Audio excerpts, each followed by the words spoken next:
It's Distinction! Good evening! Good evening, good evening, good evening, good evening, good evening, good evening, good evening, good evening, willkommen, guten Abend, bienvenue, and welcome to Game Night. It is Thursday the 9th of July. It is just after 8 o'clock because I've started uncharacteristically on time tonight here in the UK, and it's about 1 million degrees. So it's about 27, I think, actually. But it's a bit warm, keeping nice and trying to keep cool as much as possible. Yes, hello, dog. Hello. Are you poking your head up to say hello? Yes, you are. Oh, who's a hot dog? Mwah. How y'all doing, everyone? Welcome to Game Night. I hope you are keeping well. I've had a perfectly cromulent and serviceable week, and managing to keep cool in this heat wave that feels like it's sort of never going to end. Whereas I won't complain, because I'll miss it when it's gone. Oh, but it is a bit warm, isn't it? So we might do the car wash T-shirt at some point a little bit later on tonight. Truth be told, I haven't been wearing a T-shirt for most. I put this on just for you. I'm topless at work for most of the day. So yeah, just for you, I put a shirt on, you lucky people.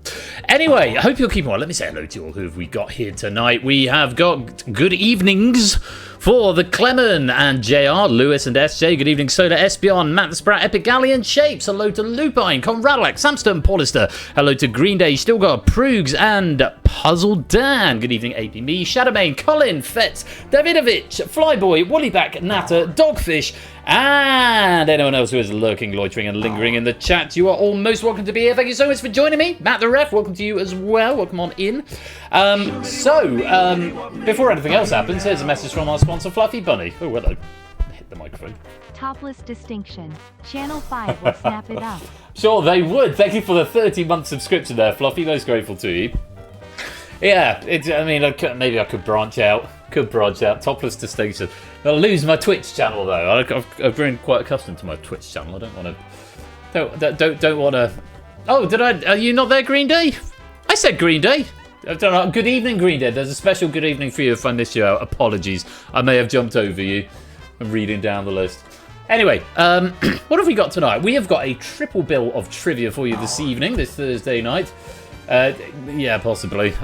I don't know, it's something like 0.03% of people on OnlyFans make a living from it, and the rest are just not making a living from it. I don't think I'd want to be on OnlyFans. I don't like my body enough to want to share it with total strangers, to be honest. So the same reason I don't have any tattoos. Only quizzes. We can do that. That's basically what we're doing now. Only quizzes featuring Twitch. What have we got tonight? We are starting with Distinction. This pack here has been written by Dogfish. It's been proofed by me. Lots to like about this pack, so we'll get into this very shortly. Moon Raider, welcome to the stream. Coming up in a little while, about 45 minutes or so, we will be having the second... No, we won't. We'll be having the third of 3 The Drain semi-finals. This will be deciding the final place in the grand final. We've already got a run, BC and Jogging booked into the final, and they are going to be joined by either Shapes, Oni, Clive or Colin.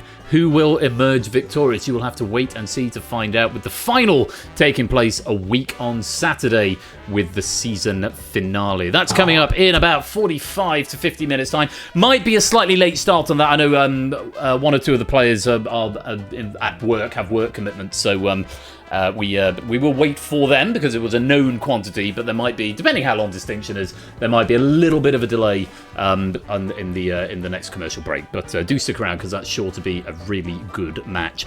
And then after that, we've got the return of Apex. We last played this when Huds was here, I think, and it'll be nice to see it back in action. So that's with a question pack written by Stimpson and proofed by JR. So do stick around for Apex coming up a bit later on. And if all runs to time, we might only miss the first 10-15 minutes of the France-Morocco game, which kicks off at 10 o'clock my time and whatever time zone you're in, your time. I think that makes sense. Distinction might become extension. Yeah, Distinction with an extended break, possibly. Anyway, so that is what's on the docket this evening. Coming up this Saturday was originally going to be the season finale, but England are playing the sports ball against Norway again at 10 o'clock, and that's one I do want to finish on time for. So this coming Saturday, we have got Power Play by JR, and we've got The Abyss by me, which is not quite finished yet. It's about 44 questions done, so I'll probably be finishing that off at some point tomorrow. Or possibly even Saturday morning. But yes, that's Power Play and The Abyss on Saturday. Next Thursday, Cryptex by JR and Spotlight by a bit of everybody. And then the following Saturday, it's a bit of a royal flush fest the following Saturday because we've got Danger Zone by me, the Drain Grand Final, and we'll wrap the season up with Front Page, our newest format. That's a week on Saturday, and then that's going to be it until about the 22nd of August, I'm afraid. But there'll be lots of things happening during the down season, I am sure, both behind the scenes and maybe one or two things happening in front of the scenes as well. It's also funny, we don't use the expression in front of the scenes. We're behind the scenes, but not in front of the scenes. Weird. Sooty Cat, welcome on into the stream. Don't forget, over the course of this evening, you can suggest your raid message if you want to pick the episode title for tonight. Could be some bonus pennies in it for you, which, speaking of which, you can go and check out your Penny Bank and Medal Cabinet over at persephonesshare.com/pennybank. I need to lift that camera up just a smidge. Oh no, I'm revealing the world behind me. There we go, that'll do. Yeah, so that's the thing. Universal Controller is what you need to play this game, with the room code that's right there. And don't forget, you can go and catch up with every episode of Game Night going right the way back to Season 1 in 2020 at persephonesshare.com/on-demand. Do go and check out any episodes you've missed if you want to go and rerun the fun and relive the quiz. And if you are watching this in the future on the VOD channel, don't forget to like, subscribe, share, and comment and all that other fun business. Good. No Googling. That's about all. And I think we should get on with the game because, yeah, we've got a decent number of players in. Questions are waiting to be answered, and well, let's play Distinction. Classic Distinction to start us off. 3 boards of 10 answers apiece. There are only exactly 10 answers for each of the criteria that you'll be given, and you get points if you're the first person to give me that answer. You get some pity points if you say it within spitting distance of the first person, but the main points are for getting there first. So be right and be quick is the name of the game, and just keep pressing and guessing. You can guess as many times as you like. You can give me a maximum of 3, which means you could potentially be taking 60 points out of this round, possibly more if you're going to unearth the bonuses. There's one bonus on each board, which will be worth 30 points, I think, or possibly even 40 points. Might be 40 points. I think it's 40 points. Is it 40? I don't know. I can't even remember. I should write these things down. But yeah, there's one bonus on each board. Answers can come from anywhere. You can take 3 from one. You can go one from each, 2 from one from another. It's entirely up to you. That's about yeah. That you know how to play. Right, fingers on devices, everyone. So Ardenfetz knows the rules better than me. 2030 in round 1 and 4060 in round 3. Thank you. Somehow that isn't going to go down to persistent memory. I don't think it's not going to go down to long term. I'll ask again next time we play. Anyway, fingers on devices, everyone. Here comes the criteria for our first round, and your categories are: Madonna's #1 studio albums, either US or UK, recipients of the Pauline Epistles, and feature films directed by Quentin Tarantino.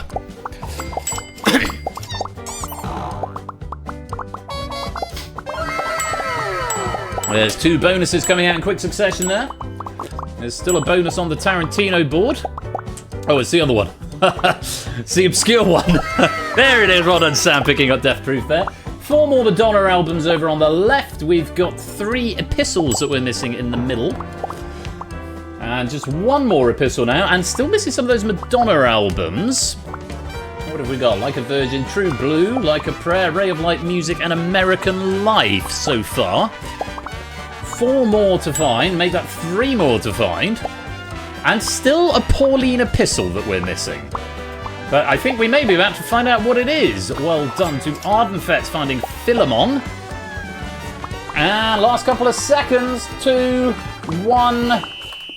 And that is time. Very well done. We're getting 27 out of 30 answers. They're just missing out 3 of the Madonna albums. Let's take a look at what we did miss there. Hard Candy, MDNA, and Madame X, which only reached #2 in the UK, but did get to #1 in the US. The Pauline Epistles, Galatians, Thessalonians, Corinthians, Romans, Philippians, Philemon, Colossians, Ephesians, Timothy, and Titus.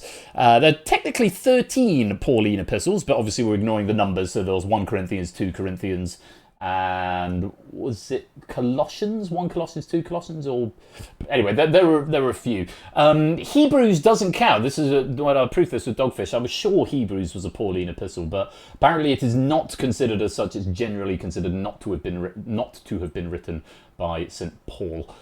Thessalonians has 2. Excellent, good to know. On the Kill Bill films, then the Tarantino films, Reservoir Dogs, and I haven't got notes here, or have I? No, I haven't.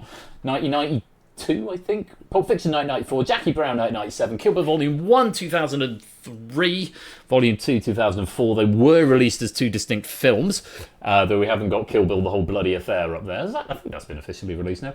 Death Proof, which was a double feature release with, I think, Robert Rodriguez with Planet Terror. It's one of the only ones up there I've not seen, actually. Inglourious Bastards, which was, for the longest time, was my favourite Tarantino film.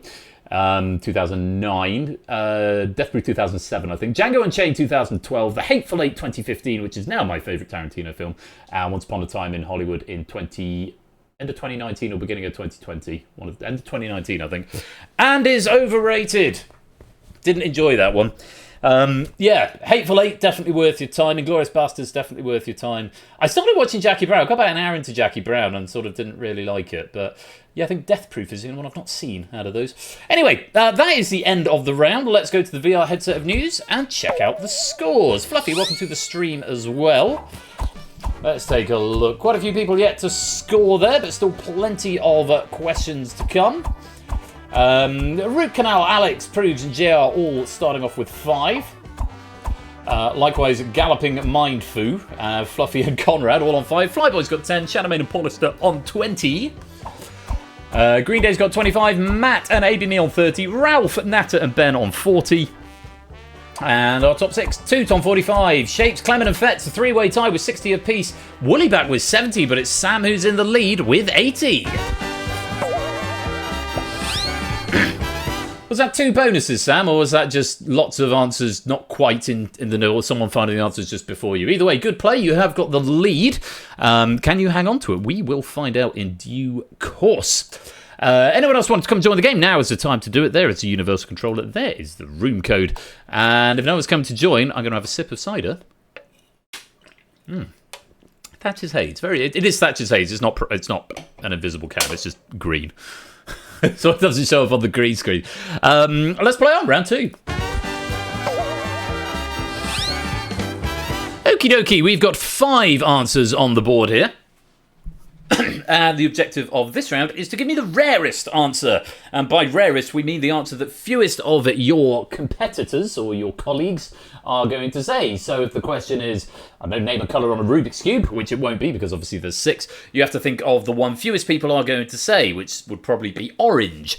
It also has to be correct, obviously. But also remember, everyone else is also trying to think of the rare answer, so sometimes the most obvious answer can be the one worth the most points. If you give me a correct answer, you're going to get at least 10 points, and then the fewer people who say it, the more points you get. You've got 30 seconds, and you've got to give me exactly one answer. You can't just spam loads, just give me exactly one. And, oh, hello, TVP, welcome to the game.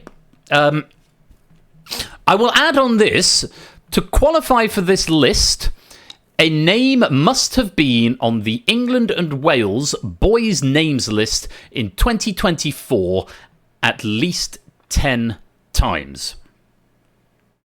Does that make sense? England and Wales boys' names list at least 10 times. No. Yeah, I do know what it means now. Yes. Must have been on the England-Wales boys' names list in 2024 at least 10 times. That will become clear in just a minute, and the reason I had that qualification here, you've got 30 seconds. Here is the question. We're looking for boys' names in the NATO phonetic alphabet. To qualify for this list, they must have been on the England and Wales boys' names list in 2024 at least 10 times. Feel excluded Non-Island all of a sudden. Oh, I'm sorry, BC. Welcome to the stream, though, my dude. Hope you're well. And Alexander, welcome on in as well. So names, boys' names in the NATO phonetic alphabet. There is a reason for the qualification, Matt. You want to give us an answer, Colin? No, time. Oh, just in the nick of time, just coming in after the bell there. That seems to have come through, which is good. Just the one wrong answer here by the looks of it, and I'm afraid Conrad, no, Alan is is not in the NATO phonetic alphabet, unfortunately. So you're going to get no points for that. A is alpha, but the reason I had that slightly odd qualification is because it notably excludes alpha, which ALPHA is on the England and Wales boys' names list in 2024 9 times. Although, of course, that's not how you spell it. You spell it ALFA in the NATO phonetic alphabet. But Echo appears 3 times. Papa appears 5 times. So you might have been able to make the argument, oh, that's a boy's name. I know someone called Papa. No. So that's why we had that qualification there. So there are 5 boys' names in the NATO phonetic alphabet. Alan is not one of them. Let's calculate the points. Did you cover all 5? You did cover all 5. And look at this. We've got a 3-way tie at the top. How exciting. So let's go through them. First of all, the most popular answer, the one most players said. I'm not surprised to see this. 11 players getting 10 points for Oscar, Porter, JR, Green Day, Puzzle Ball, Distinction Mole, Rude Canal, Alex, Fluffy Bunny, Coda 2, Moon Raider, and Ben. Yeah, Oscar, 2,747 appearances in 2024 for Oscar. It is one of the more popular names at the moment, I believe. So 10 points for Oscar, 5 players getting 20 points. For Romeo, AB, me, Ralph, Fetz, Matt, and Pruse, all saying Romeo for 20 points. Yeah, 270 Romeos were born in 2024. More than you might expect, but there we go. David Beckham, I think one of his kids is called Romeo, I believe. And then we've got a 3-way tie, because we've got 4 players going for these answers and getting 50 points for Victor, Shapes, Clement, Sam, and Flyboy. One of my first piano teachers was called Victor, called him Vic, but 167 Vics, or Victors, born in 2024. 50 points for you 4. Also 50 points for Aircon Ref, Woollyback Shadowmane, and Galloping Mindfu for Mike. That's my stepfather's name. Mike is sufficient for criteria, appearing 11 times, somehow less common than Michael. Micheal, misspelt, a misspelling that appears 12 times. So yes, Mike is down there. And 4 players getting 50 points for Charlie, Stilgar, Colin, Distinct Galley, and Marcini. There were 1,956 Charlies born in 2024. Very well done. If you got some points out of that, let's clear the board and go to our next one. Right, this one I think may be slightly tougher, but I will let you be the judges of this. It's not quite in my wheelhouse, but do I know a Charlie? I know a couple of Charlies, Puzzle Dan. Yeah, I know a couple of Charlies. Right, fingers on devices, 30 seconds to tell me one of the 5 basketball positions. This is as per the NBA website.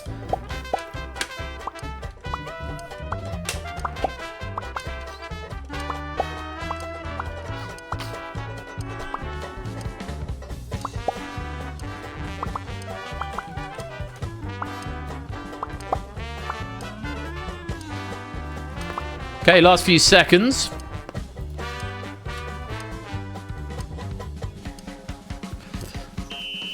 And that's time. I've just fired up Old Forge to see if see the alts, because I'm seeing a lot of red coming in here. Let's reveal those wrong answers, see if there's anything that I can condone. I fear there's not, but let's take a look. Point forward. No, that's not a thing. I fear you have conflabbed 2 different things there, Paulus, which I'll explain a bit more about in a minute. Defense, no, that's not a thing. Short forward, no, that's... Yes, I believe you have as well, Paulister. Short forward is close, but I don't think I'm going to allow it. Right guard, that's a deodorant, isn't it? Also wrong. Shooter, no, I think that's more of a netball thing. Wing defense, no. Again, I think netball. Shooter forward, centre forward, midfield, defender, and runner. All of those are incorrect. Green Day, I haven't revealed the answers yet. Have some chill, my dude. Have some chill. We'll get to that in due course. Let me do the answers. You do the quiz and I'll do the answers, all right? Okay. Unfortunately, all of those are incorrect. So let's see if you covered all 5 of the answers between the remaining players.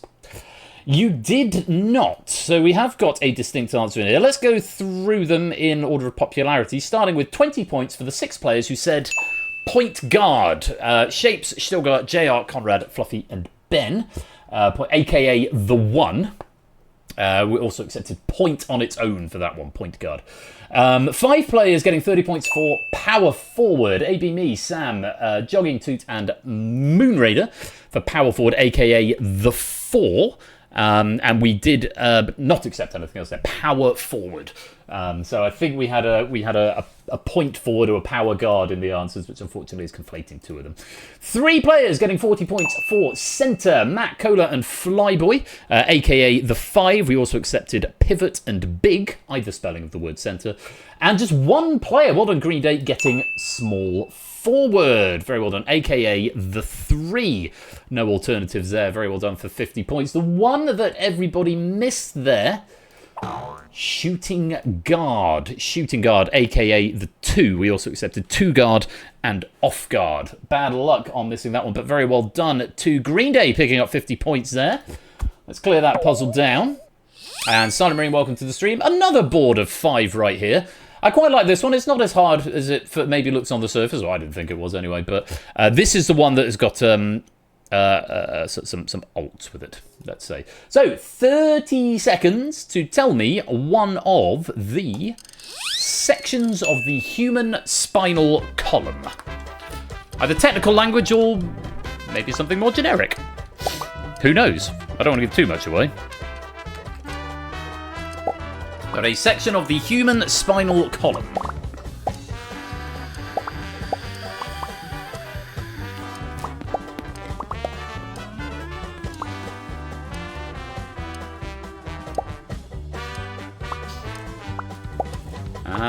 There's an answer from everyone. Well played. A lot more green this time. So let's start by checking out the wrong answers here. Maybe Sooty Cut. There's only so much trivia in the world. I don't remember. It may have been up the road somewhere. Wrong answers. Disc, vertebrae, spinal cord, cervix, vertebrae, and top. I don't think I can accept any of those. I think top. A disc is... you have multiple discs, but the disc is not a section. Vertebrae, again, multiple vertebrae, but it's not in and of itself a section. Spinal cord, no.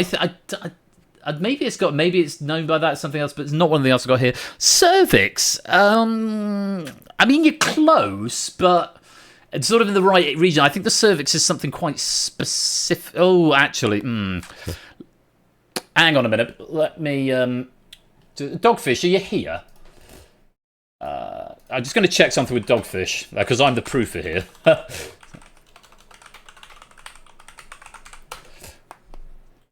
Ahoy, I've just sent you a DM, Dogfish. I think I know the answer. Yeah, I think that's the case, Sam, but let me just do it properly, just in case. I don't... Dogfish is just going to... I fear Sam is correct here, and we're just going to get a ruling on cervix, because I thought it was something else. You know what? I think I'm okay with this. Dogfish is going to qualify. Message from our sponsor, Sooty Cat. Yes, VAR time indeed. Yeah, that's my inclination as well. I'm not going to allow it, and I'll explain where I was maybe getting confused in a bit. So, yeah, thank you for your patience there. Not vertebrae and not top, unfortunately. So everything else is correct. Now, did you cover all 5 of the correct answers? Let's find out. You did. Very well done indeed. And we've got a clear winner, a clear set of 3 people getting 50 points. So let's go through them. 6 players getting 10 points for Thoracic, Fets, Jogging, Flyboy, Toot, Moonraider, and Ben. So thoracic spine is the chest or the upper back we accepted for their thoracic spine. Very well done. 5 players getting 30 points for sacrum, shapes, Matt, distinction, mole, woody back, and root canal, Alex. The sacrum is where's that on my list? That's the pelvis, or the pelvic region. That's where I was thinking, is that cervix? I think cervix is a female thing, and not everyone has a cervix. So yes, unfortunately not going to allow it, but there's something else I need to qualify on that later on. 5 players also getting 30 points for Lumbar. Still got Ralph, Green Day, Conrad, and Cola. Lumbar, that's your lower back. That's the thing that cushion supports on the chair. That's the lumbar support that you often get in office chairs. 4 players getting 40 points for coccyx. JR, Colin, Fluffy Bunny, and Marcini, which we also accepted. The tailbone, that's a bit right at the base of the spine, which if you bash it, it's very painful. And 3 players getting 50 points for cervical spine, Sam Paulister and AB Me. That was the other thing I was mixing up the cervical spine and the cervix, but they are different. The cervical spine is the neck, which is not the same thing as the cervix. So there we go, just getting a bit of clarity on various body parts there. So very well done if you got some points out of that. That is the end of round 2. Let's go to the VR headset of news and check out the scores. Oh, is anyone else warm? So everyone's off the mark now. Puzzle Ball has got 10, Proogs is on 25, Alex is on 45, Moon Raider and Distinct Galley are on 50. Matt the Ref's also on 50, Conrad's on 55, Shadowmane on 70, JR and Fluffy 75, Natter's on 80. Ben and Paulister and Cola also all on 80. Fetz, Ralph and Marcini are on 90. As is Colin. Toot and Jogging have got 95. Stilgar's on 100. Clement and Flyboy are on 110. And into our top 6. Green Day with 115. Matt with 120. AB Me 130. Woollyback 150. Shapes 160. For 50 points clear at the top of the moment with 210. Can anyone stop him? It's Sab. Oh yeah, bashing your coccyx ice skate, and that's probably when I bashed my coccyx. And then I remembered. I learned how to ice skate. It's quite therapeutic ice skating. I rather enjoy it. Right, I'm just going to pop some more vape sauce into my puffer pipe. There we go. Oh, I might, you know what, gang? I might have to drop the green screen. I'm going to start by opening the skylight, which means we'll get a little blur. A little lighty mark there, but that's just a slight. I mean, there's not a breath of wind out there, but it is just raining off me at the moment. Whoops! Let's not knock that over. Let's put that over there. Let's put you up there, and yeah, it's something to decool. I've got my cider, my nice cool cider, which is lovely. Right, I hope you are all staying hydrated as well. Very, very important that you do in these hotter climes. Into your puffer. No, it is not a euphemism for anything whatsoever, JR, and you should hang your head in shame. I'm going to press the button, in fact. Where's the button? Shame! There we go. Right! Off we go, round 3. You have no shame gland. What, like Boris Johnson, he had no shame gland. Presumably still doesn't. I think he's still with us, unfortunately. I would never wish death upon anyone. So, unfortunately, he's still with us. That's the old joke. Can we have a moment's silence for Boris Johnson, who is unfortunately still with us? But not the Prime Minister. That's like Andy Burnham's going to be Prime Minister, it seems. So we've got... he's one MP short of the 323 I think he needs. But, yeah... A throbbing shame gland, indeed so. Right, we've got another classic distinction board here. With 3 boards of 10. The answers are not finite in this one, though, so you've got to slightly get into Dogfish's head. There may be more answers that fulfill the criteria than are on the boards, if that makes sense. Once, as before, you can take all the answers from the same place, 2 from one and 1 from another, or 1 from each, whichever you prefer. And once again, there is a bonus secreted on each board, which is worth 60 points if you can find it. 180 points up for grabs in this round. You can give me up to 3, after which you'll be locked out, and bonus points or pity points if you get within spitting distance of the first person to say the answer. So, without any further ado, fingers on devices, gang. Good luck. 1, 2, 3. Here are our puzzles, or our boards. We're looking for Egyptian deities, characters from Les Miserables and his orchestra, and Microsoft Excel functions. Before all the data analysts come in and just clear up that right-hand board instantly. Sobek and V look up going for bonuses quite quickly.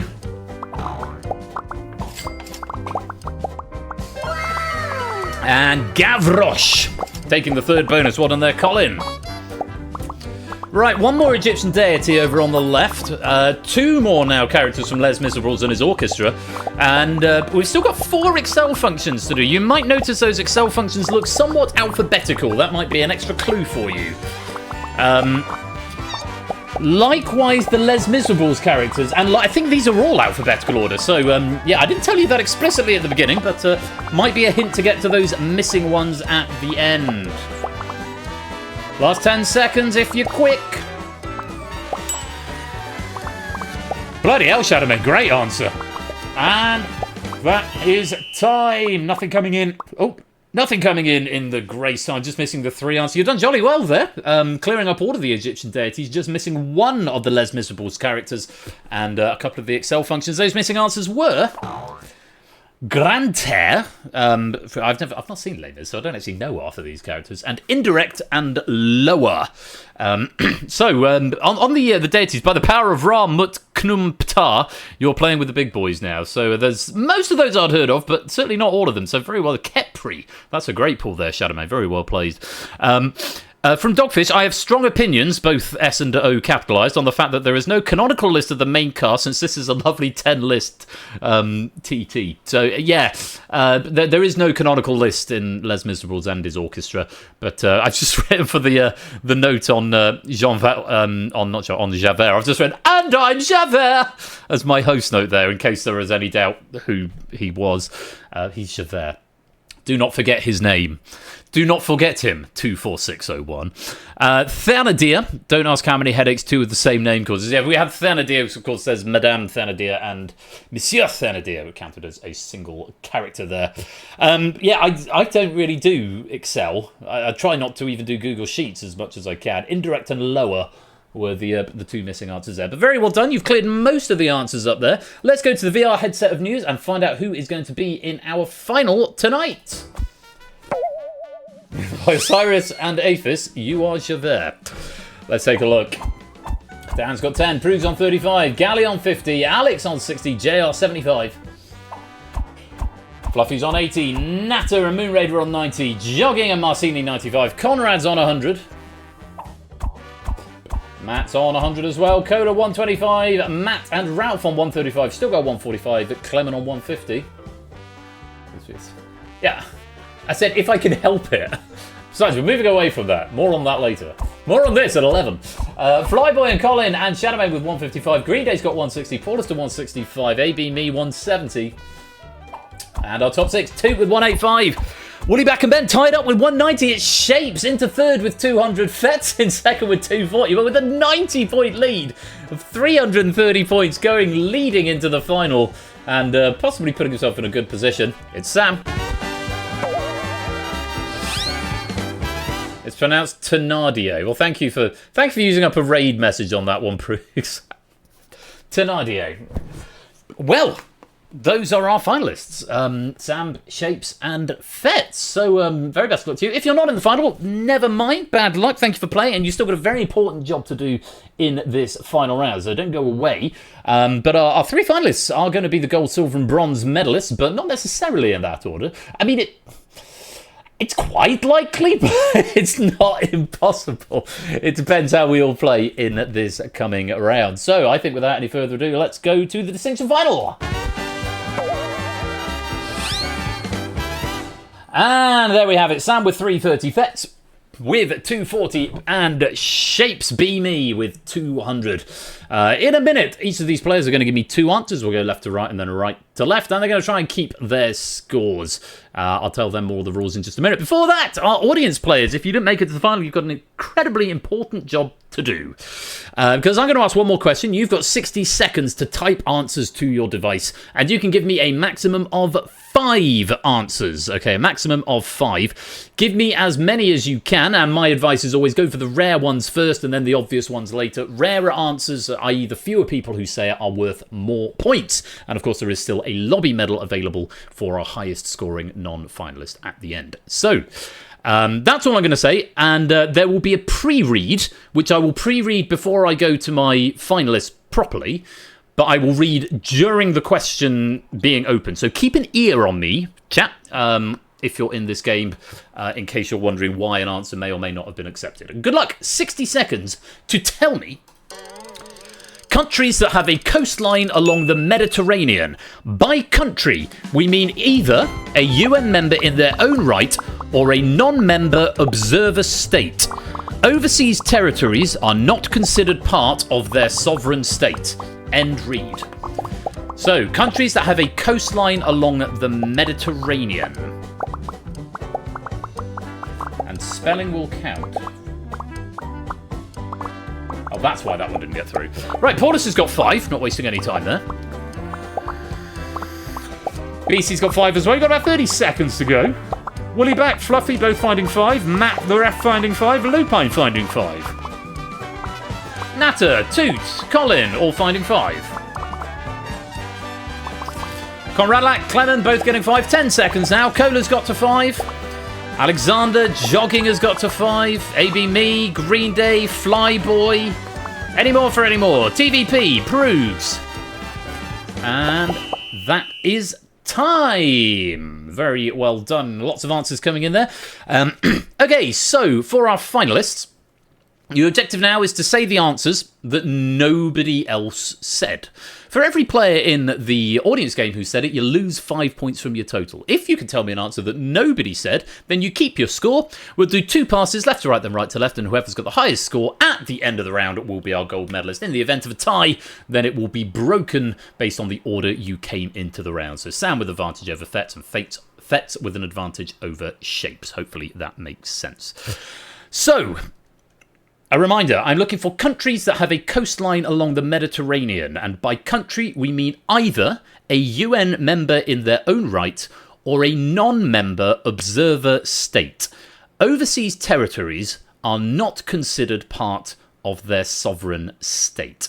I can tell you 115 answers have been played, and I'm very sorry we're not going to get the fanfare tonight because there are no distinct answers. The audience have been very, very clever and covered all 5, 10, 15, 20, 22 possible options.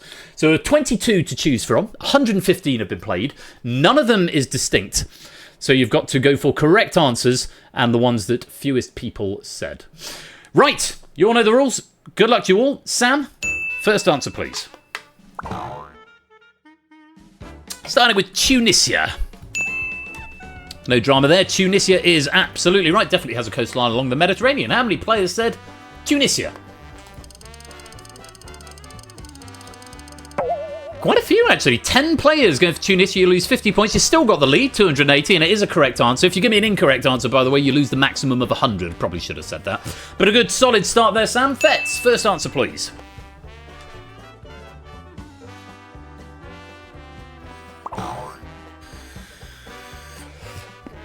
Malta. Is that a right answer?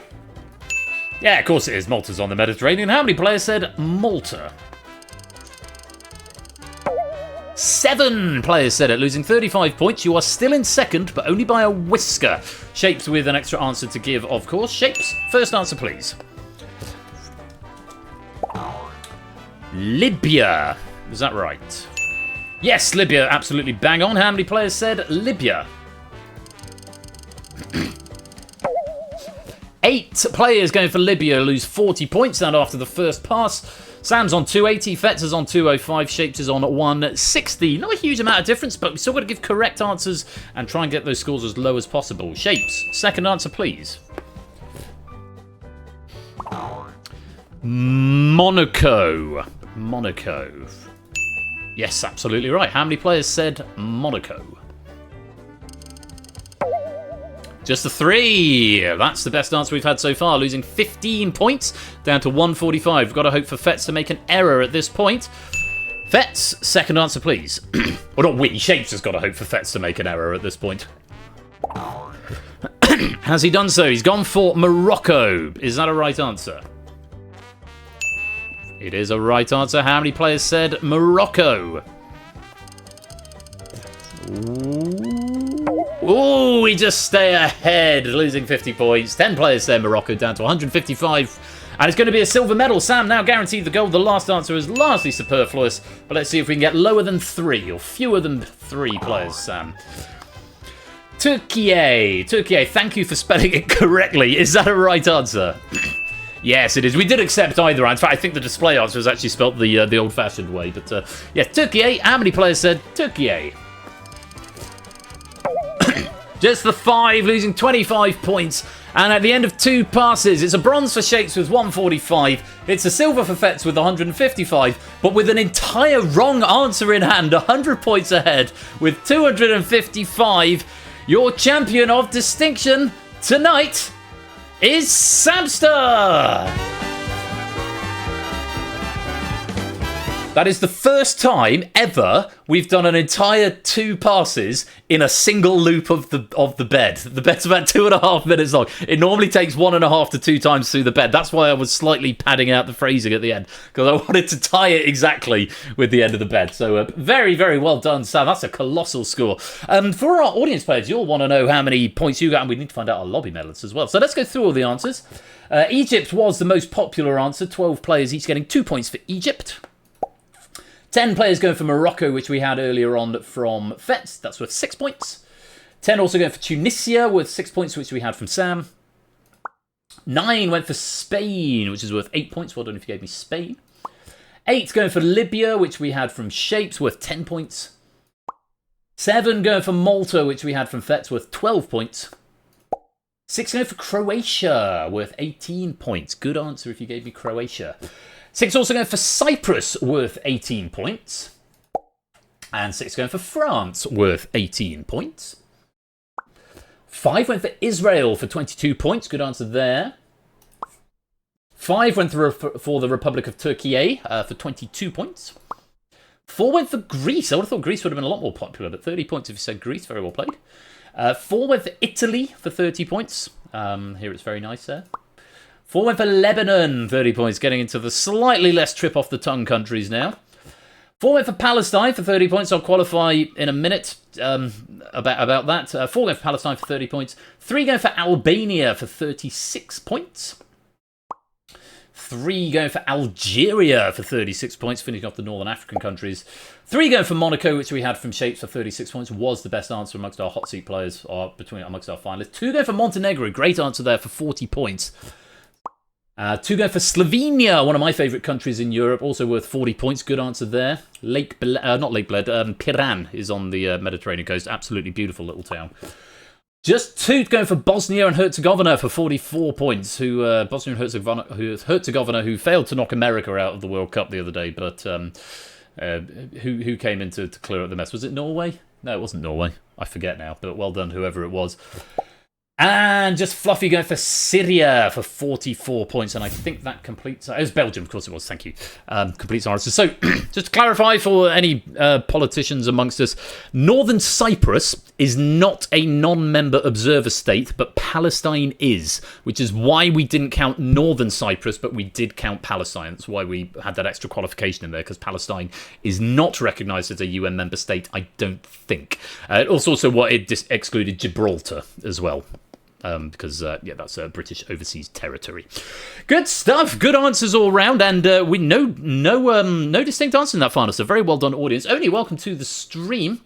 It's not our first. We've seen a couple, but not many. They don't happen every week. So let's go to the VR headset of news one more time and check out the final scores. So everyone who's not in the final gets what they started with plus what they got in that round. Finalists get what they started with plus what they ended with, just because of weird scoring mechanics.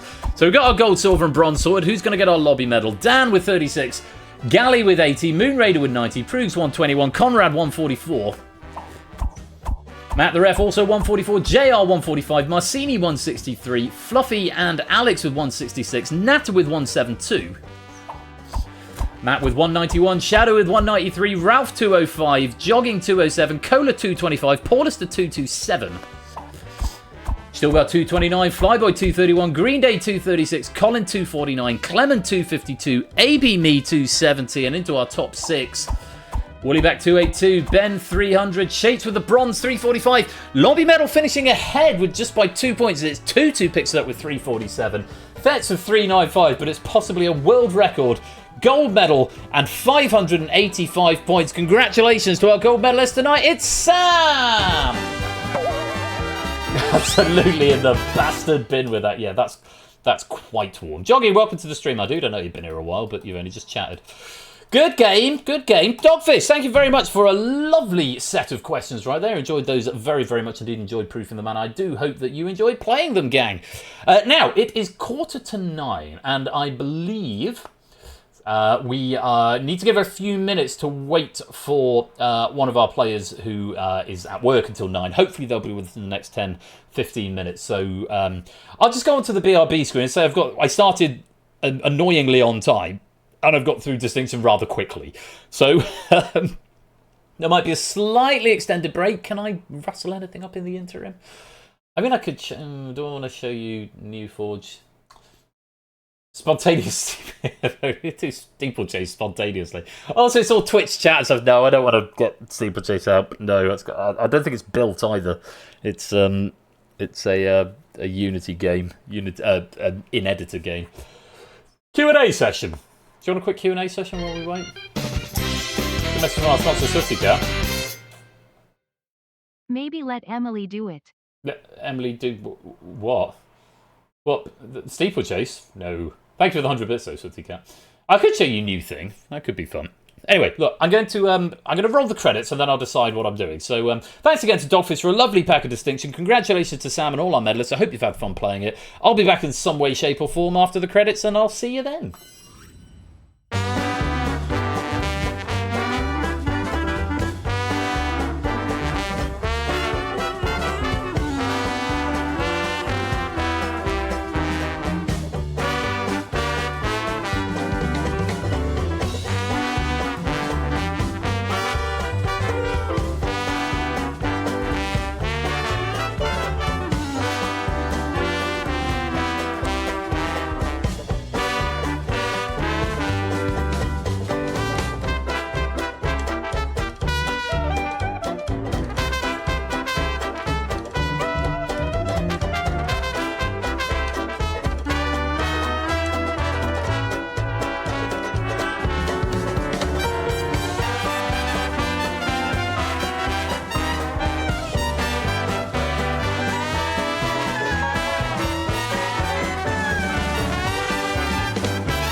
Dalton, welcome to the stream.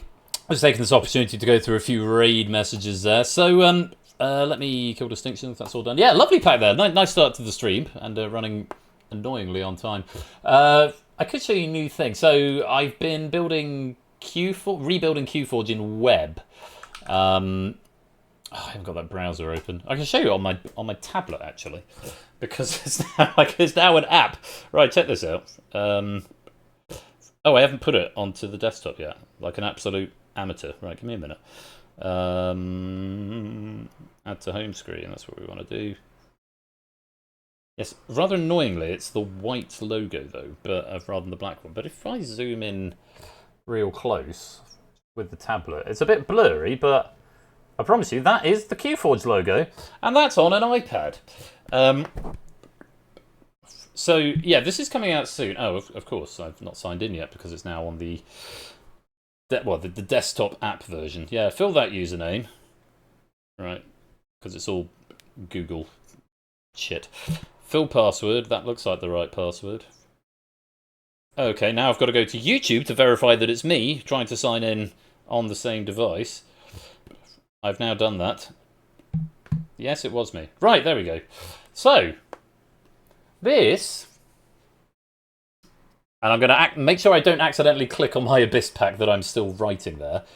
This is the new look QForge, and it's all in web, which is very exciting.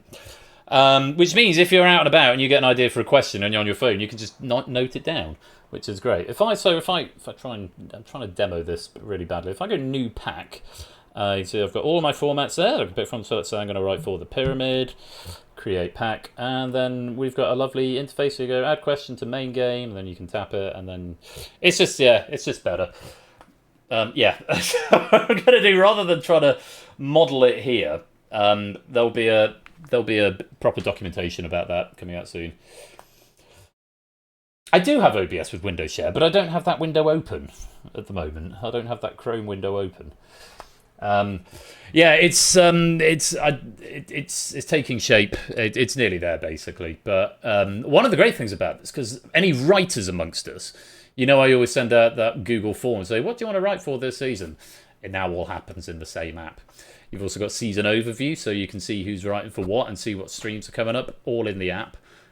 It can ping you in the app to say, I'm about to start the new season. Do you want to change your preferences? And then I block the season in the app, so no more Google Sheets for me. Oh, sorry, Dex.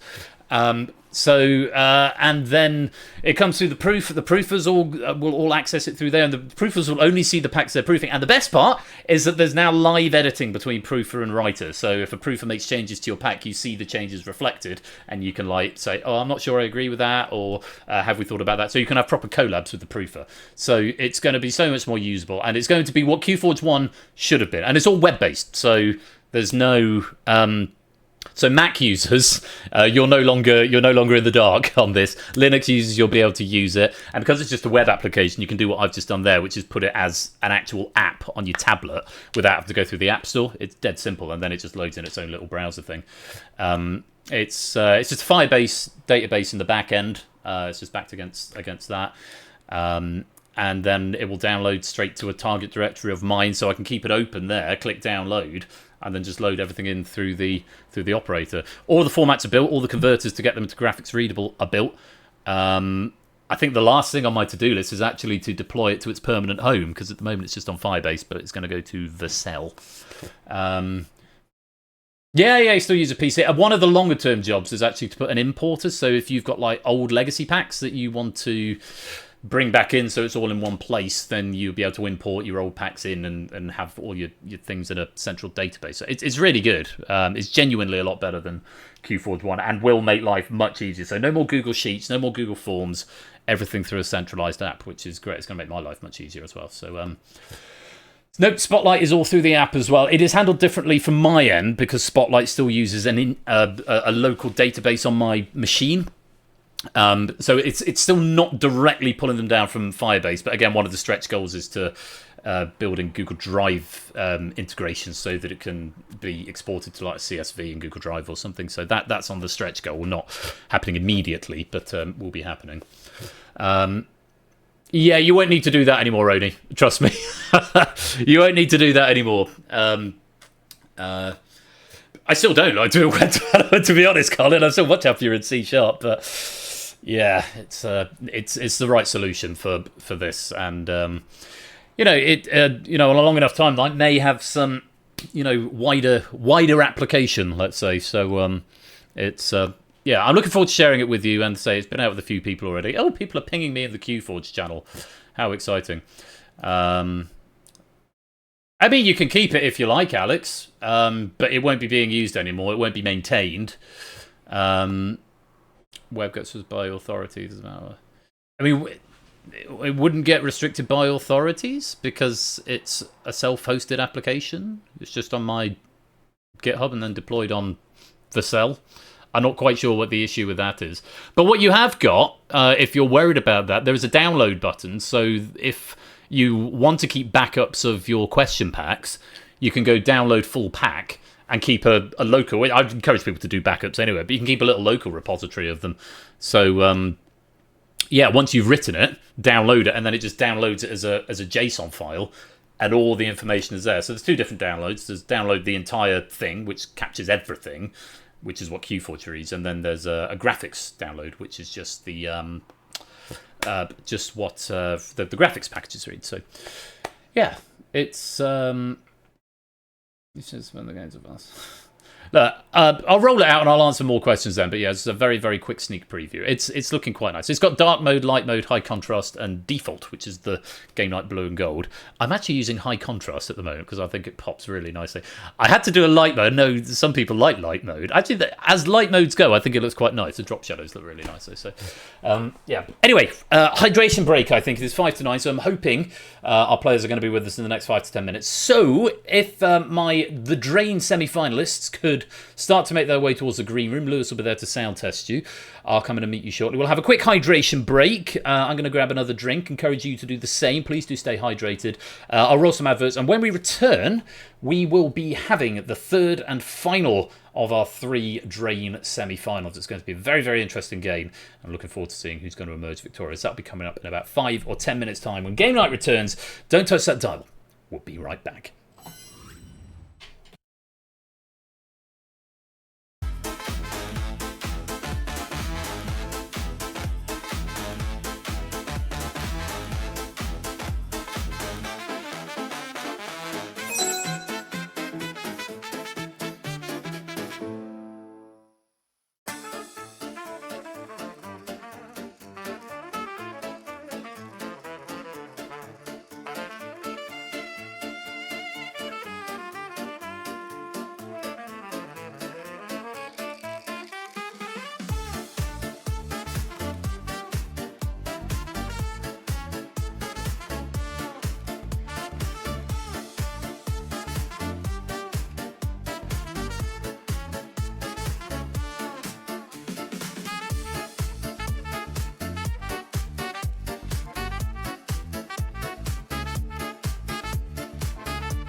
Welcome to the second part of this evening's game night, where it is time for our third and final semi-final in the 2026 tournament of the Drain.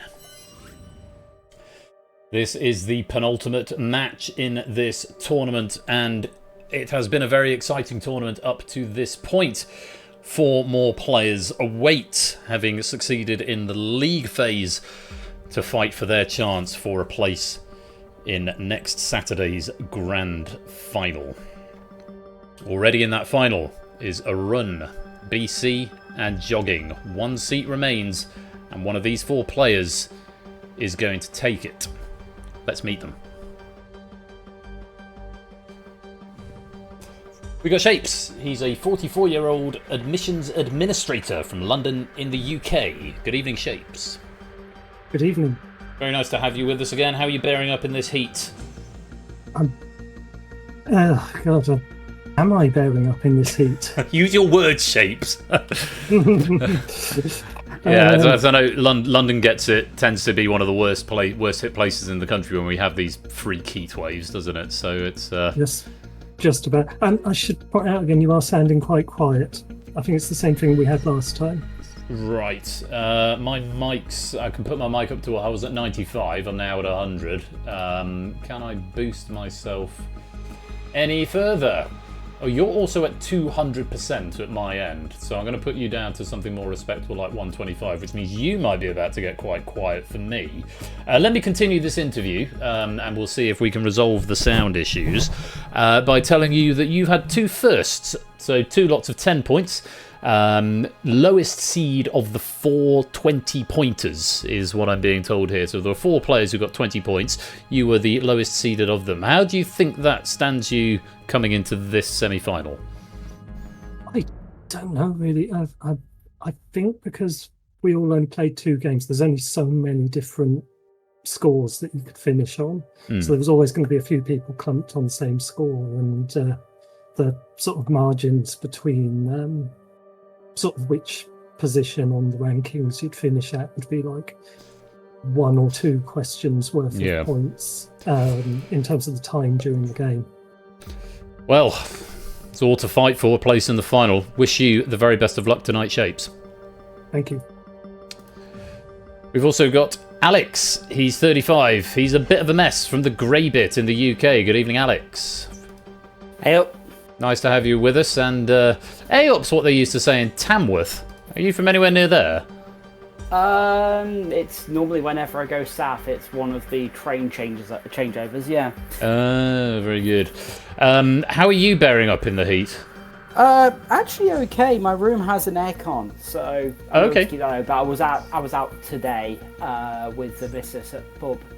Got back in. Pub. Room was 36.6. That's so I've gone hot. Downstairs. That room can die in a fire.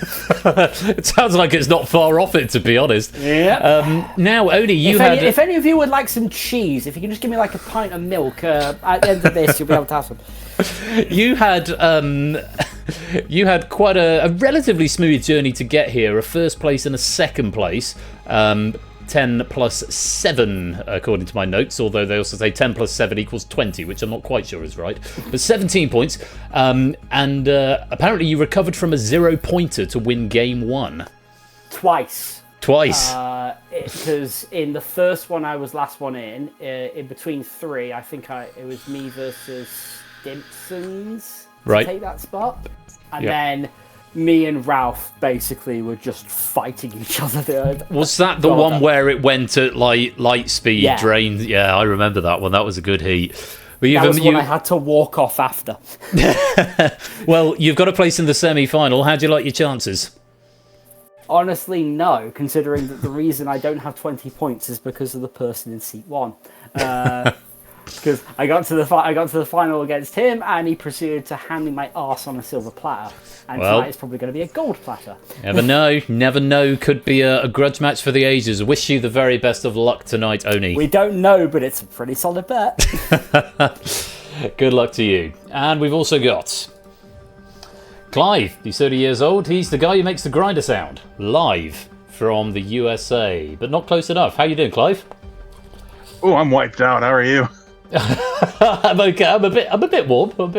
Are you getting? Because all the World Cup stuff I've been watching on telly, it just seems to be raining most of the time over there.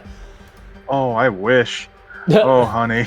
What's it like at the moment? What sort of temperature are you at the moment?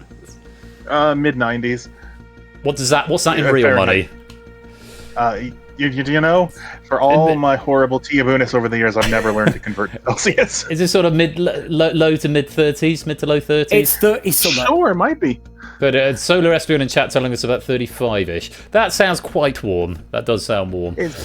Yes. And humid. Not fun. Nice. Well, in this hot, humid environment, Clive, I can tell you that you, like Proogs before you in the last semi-final, have been remarkably consistent, finishing in with 2 second places for a total of 14 points. Are you going to go one better tonight, or is it going to be always the bridesmaid and never the bride? I don't know. I was too aggressive in the first game, too cautious in the second, so if I can find a healthy middle, maybe I can go a little bit further. We'll see. We'll see what happens. Wish you the very best of luck, Clive. Thank you. And our final player is Colin. He's 42. He does lots of IT things in Oxfordshire in the UK. Good evening, Colin. Evening. Very nice to have you with us once again. Oxfordshire, that's just a stone's throw away from me. My uncle Tony lives in Hungerford, just outside Newbury. Is that sort of your direction, I think? Near enough. Near enough. right on the border with Buckinghamshire. Oh, okay, yes, Buckinghamshire, famous for Buckingham, but not Buckingham Palace, weirdly. The bit in the Vicar of Dibley where they fly through a cutting, and the title sequence is the motorway just along the road from where I am. Oh, okay. No, I do vaguely remember that. Nice. Well, it's a very nice part of the world. Colin, you've had a bit of a tournament of 2 halves, in your first one going out first and just picking up the 2 points, but then with a sound victory and 10 points in the second, giving you 12th, qualified in 11th place. Wouldn't have qualified if you had got 1 fewer point. So, you know, again, I've said this in all of the semi-finals so far, that probably makes you the underdog in terms of rankings coming in, but do you think that makes a difference, or do you think you're going to be a runaway winner tonight? Absolutely no chance of being a runaway winner tonight. Oh, that's the spirit. Never know, tip in a chair, finger on the buzzer, you never know what could happen. I'm a realist. Fair, I respect that. Either way, Colin, I still wish you the very, very best of luck. Thank you. So those are our 4 semi-finalists, and for one of them, a place in the grand final awaits. The game is the same as it has been for the previous 15 matches, 13 heats, 2 semi-finals, this being the 3rd and 16th match of the competition. 150 points each on their podium, that's 600 points in total, split 4 ways. Once the question goes live, those points will start draining and appear on the back wall. All they've got to do is buzz in and answer the question correctly to collect all of those points. They will stop their drain if they hit, in this round, 200 points. The first 3 players to get to 200 points will go through to the next round. The one left out will be eliminated. If they buzz in and are incorrect, then they get a 25% penalty from their current drain, and the question will be thrown open to the other players who are not frozen out. I think that's about it, and the drain rate will increase with every new question. As ever, the players cannot see the questions anywhere in the broadcast studio, so they are going to be listening very carefully to me. They are allowed to interrupt, but I'm only allowed to accept their first answer. You are all unmuted, which is great. I need to remember to pause alerts, which I have now done. So, wishing you all the very, very best of luck. Don't answer until I say your name, just in case of the event of a race. Good luck.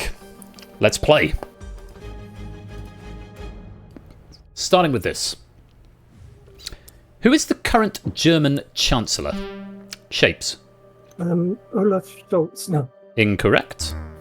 Alex? Metz. That is correct. When referring to gender identities, the word NB... Clive? Non-binary. Correct. Who preceded Thomas More being appointed as Lord Chancellor under Henry VIII in 1515? Shapes? Cromwell. Incorrect. Often known by his Catholic position in the church. It's Thomas Wolsey. The unproduced play Everybody Comes to Rick's was used as the... Clive? Casablanca. Correct. What is the lowest value official euro banknote? Shapes? 5. Correct. What radiation lies between ultraviolet rays and... Alex? Beta. Incorrect. And gamma rays on the electromagnetic spectrum? Colin? Infrared? Incorrect. It's X-rays. David Jallet won the 2025 instalment of which awards? Shapes? The Booker Prize. Correct. I Knew It, I Knew You by Taylor Swift is the main song. Alex? Toy Story 5. Correct. Which lobe of the brain is used for visual processing? No, don't know. Colin? The frontal? Incorrect. That's the occipital. What is the minimum age at which you can drive a moped in... Alex? 16. Correct. And that is the last question because 3 players have got to 200 points. And Colin, I'm afraid you've been the one left out in the cold. Couple of good buzzes there, but unfortunately not to be on this occasion. It's been great having you here. Have you enjoyed your experience with the Drain? It's been good, yes. Wonderful. Well, it's been, like I say, it's been good to have you here. You've been a great sport, but you can go no further. Thank you for playing, and we'll see you a bit later on. Good night. Colin has to leave us, but it's Shapes, Alex, and Clive who progress to round 2. Let's go there now.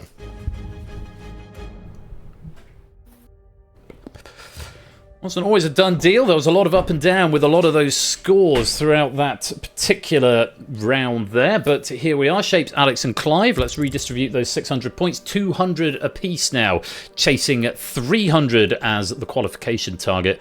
Wishing all 3 of you the very best of luck. Let's play.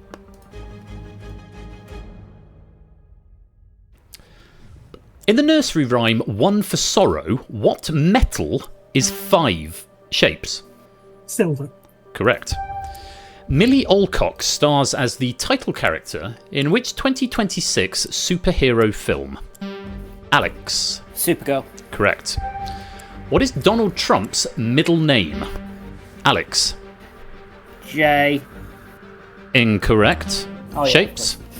John. John is right. Philip, Arthur, George are the middle names of which current monarch? Shapes? Charles III. Correct.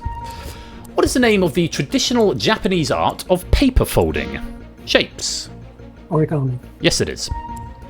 Mansfield and Retford are towns in which English? Alex? Nottinghamshire. Correct. In which decade was the Weimar Republic proclaimed? Alex? 1910s. Very good. The Empire of the Cop is a fan website dedicated... Shapes? Liverpool. Very good. FC. What were the surnames of the 2 Ronnies? Alex? Barker and... Too slow, I'm afraid. Clive? Barker and Corbett. That's the one. Oh, yeah.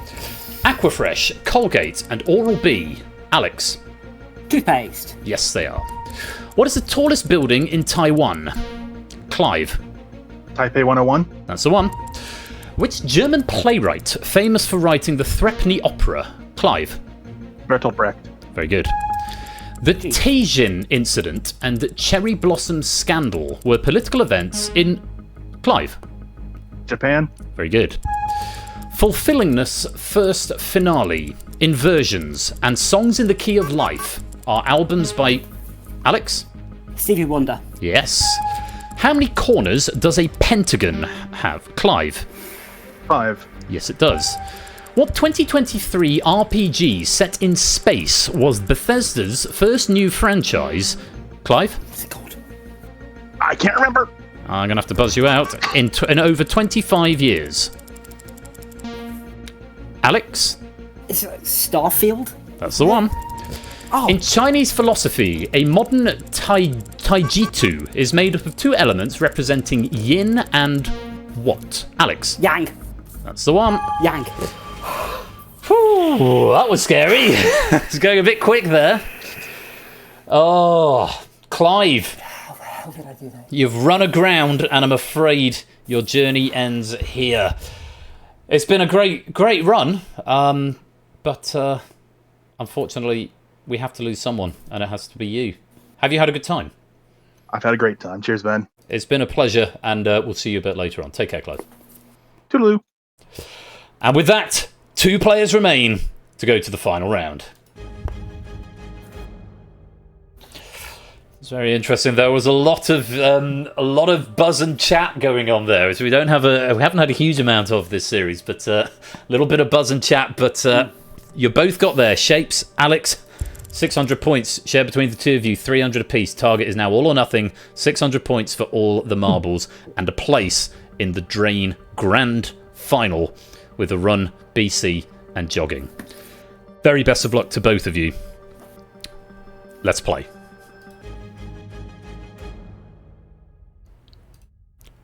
What name completes the Samuel Beckett play Waiting Shapes? Potter. Correct. Peter and Katniss come from which district? Alex? 13. Incorrect. In the novel The Hunger Games. Off by 1, District 12. The Black Ball final of 1985 was... Shapes? Dennis Taylor. Incorrect. Was a notable moment in which sport? Alex? Snooker. That's the one. Who presents the comedy show I Literally Just... Shapes? Jimmy Carr. Yes, he does. What does the R stand for in the term REM sleep? Alex? Rapid. Incorrect. Oh.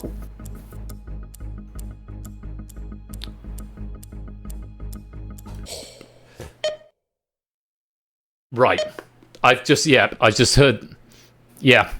realised what happened because, okay, that is the first time I've had to use the emergency stop button. Alex, did I say what does the R stand for in the term REM sleep? Yes. Yeah, my question is what does the E stand for in the term REM sleep, which is why I marked it wrong. I'm frightfully sorry. I see what's happened there. I then. Okay. Yeah, that would be I. Obviously, it is rapid, but I think in the interest of consistency, I need to burn that question. I'm hoping that this is going to be an easy fix, and we will just get confirmation from everybody else. Yes, thank you, Natter. Appreciate that. So, what has happened there, and I will just wait for chat or a moderator to confirm, when that question came live, Shapes was on 208, Alex was on 376, and there was 16 on the back wall. We're going to get a confirmation from the mod team that that is the state of play, and then what will happen is that we will continue immediately. There won't be a countdown, and there will be a fresh question after this one. Hopefully, everything just works. We're just going to wait for confirmation on those numbers. Apologies for the slight delay. One of the modders is going to pull up the VOD and make sure that is the situation we were in. And then when this goes to broadcast, this will all be disappeared away in the edit. And all will be well. Lewis, JR, are you able to get eyes on the VOD and just let me know when the REM question came live?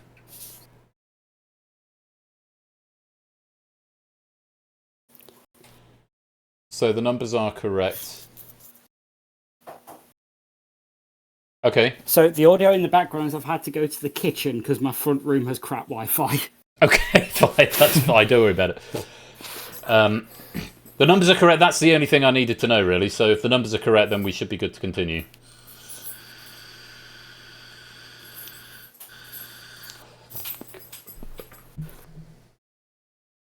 Lewis is just telling me to hold up. Conflabbing in the hub. That's fine. Conflab away. I can do granular editing, and I can possibly go to an earlier state as well. It might have been there. Oh. Okay. That's going to require granular. Can we bring this to DMs and out of chat, please? Lewis, can bring this to DMs and out of the public chat. Sorry, chat, just hang fire a minute, please.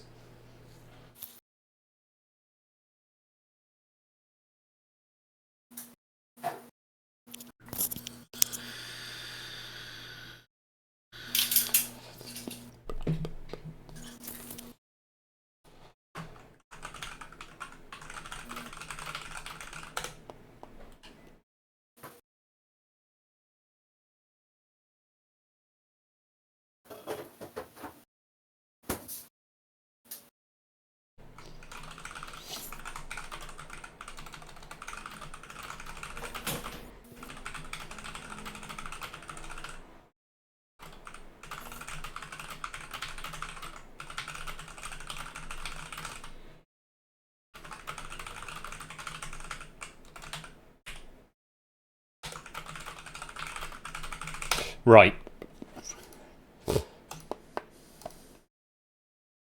That's as far forward as it goes, which is slightly irritating. I'm going to have to do this manually.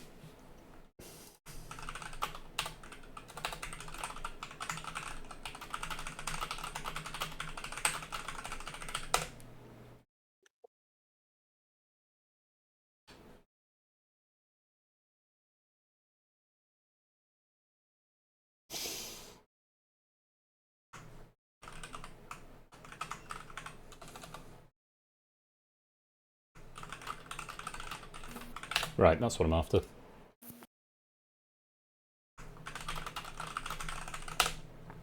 Right.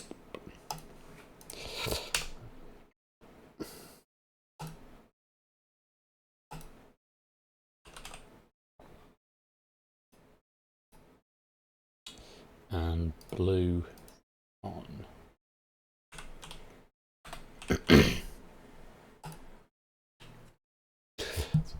Okay. Right. No, it's fine, Lewis. I've got it. Adjudication has been made, and I have to take back what I said before, because typically the way would be we would burn the question, and it would just not be a factor in the game. However, the adjudication team have ruled, and they are unanimous, that Alex answered the question that was asked correctly, and therefore is condoned for the points that were in the bank or on the wall at the time, which puts Shapes on 208, Alex on 392, and ready to go into the next question. Do you both understand the state of play, and are you both, if not happy, accepting of the situation? Yep, yes. All good. Right, you are. Game will continue immediately. I will probably say correct just for continuity on the VOD, and then we'll carry on with another question. Good luck to you both. Fingers on buzzers. Thank you for your patience in chat. We will continue. There'll be no countdown. It will go straight back in. Here we go. Correct. What is the square root of 4 cubed? Shapes. 16. Incorrect. Alex? That's too 8. slow, I'm afraid. 8 was the correct answer. Alphabetically, which of the 4 cardinal virtues comes first? Shapes. Parity. Incorrect.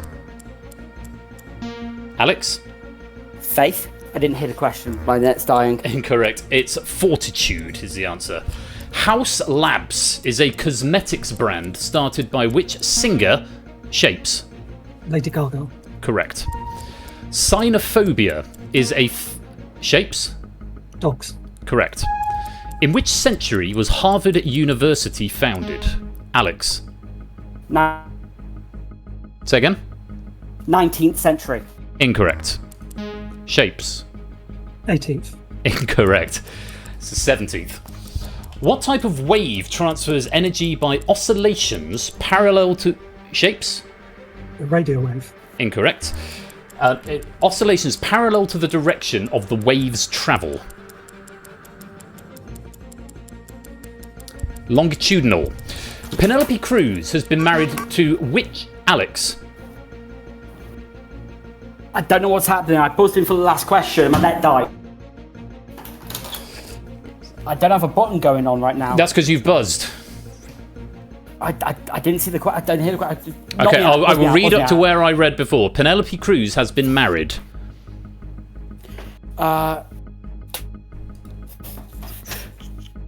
I think I have to time you out at this point and finish the question.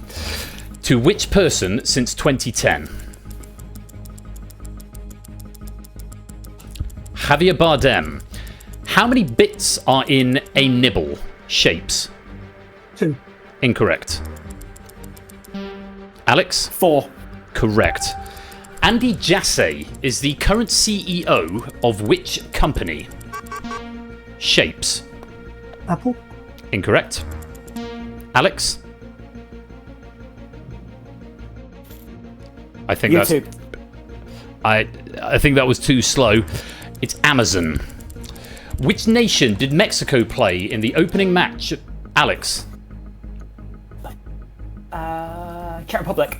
Incorrect. Which nation did Mexico play in the opening match of the 2026 FIFA World Cup, a reverse fixture of the opener of the 2010 edition? Shapes. South Africa. Correct. Which of the 4 Gospels' names ends in a vowel? Shapes. Luke. Correct. The words united we stand, divided we fall. Alex.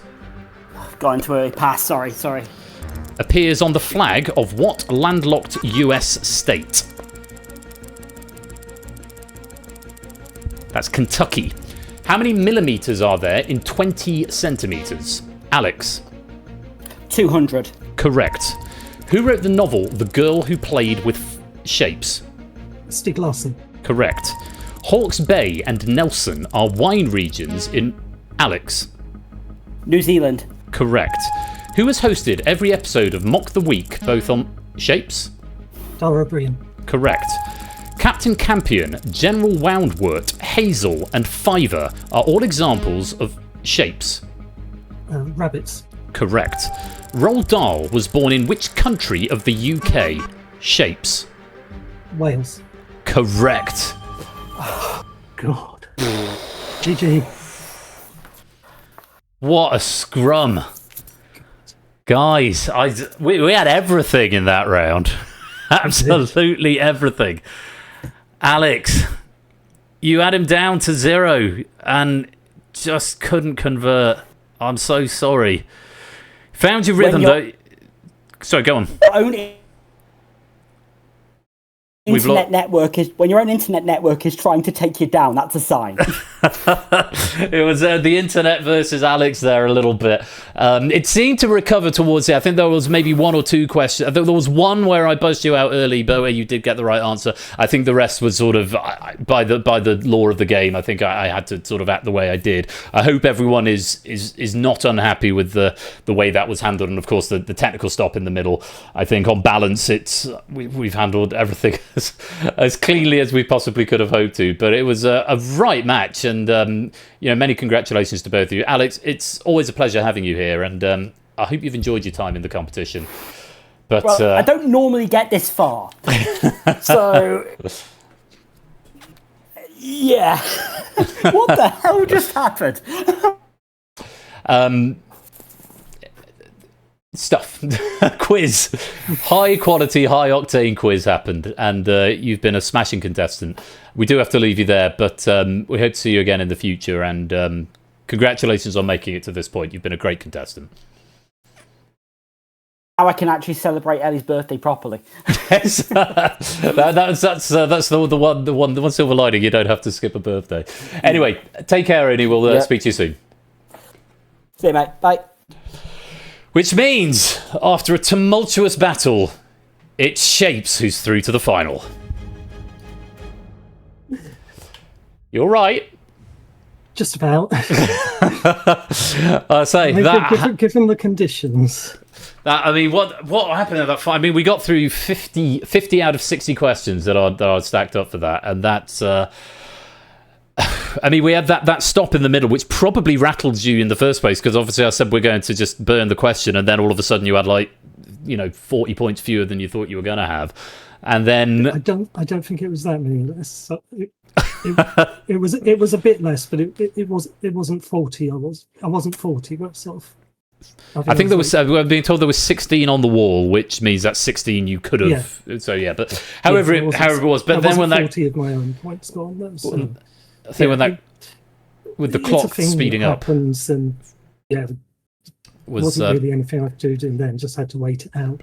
I mean, there were quite a few wrong answers from both of you in there. I think more, buzzes and incorrect guesses than I think we've seen in other matches. Which was, I don't know if that was just the questions falling harder or if it's just a. I think we both see the other as someone who's going to try and leap in early, therefore forced into taking a few more risks. How gutted are you getting a snooker question wrong? Well, exactly. That's exactly what the sort of thing the point I made with the answer just then was, had it not been only, I might have waited another word or two. Question a few words later, but I knew he was going to know it as well. So thought take an educated take a risk, and didn't work on that occasion, but look, managed to claw it back. It's all come to good, and you are through to the grand final. You will be facing a run, BC, and jogging for the title of the Drain Champion 2026. So you've got to come back and do it one more time for me, Shapes, a week on Saturday. I hope you can join me. Oh, I'm hoping I can look at the weather forecast now. I can guess what it's going to do. Through the last face-off tournament, sort of seeing the long-range weather forecast for each of the next matches in that, because that was in the middle of a massive heat wave like this as well. Yeah. So well, I'm going to go and let you. It can't be hotter than it is this time, surely. Remains to be seen. Look, I'm going to go let you rehydrate. I'm going to go get the next game ready. Do come back and join us for Apex in a few minutes. And congratulations, we'll see you in the final. Cool. Thank you. So, what a match. What a match. Not without its moments of danger, and that's going to be a fun one to edit ready for when they all come out as an actual show on YouTube. That's going to be starting at the end of the season. They're probably going to be released daily, so you can go and relive the tournament. I mean, you're going to know the results, but you can all go and relive the tournament, and it will be very exciting for you all. More information on that coming soon. We have got one more game to play this game night. It is Apex. It's been written by Stimpson and proofed by JR, and I do hope you will come and join me for it. Congratulations to Shapes booking his place in the final, and I'll see you all for even more quiz very shortly.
Well, I think we need to take this opportunity to go and rehydrate, stretch our legs, and get ourselves ready for the final game this evening, Apex, which is coming up in about 5 minutes' time. So do go grab some more snacks, pop to the loo if you need to, and game night will continue in about 5 minutes' time. Don't touch that dial. We'll be right back.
Welcome back to the third and final part of this evening's game night, where it is time for Apex.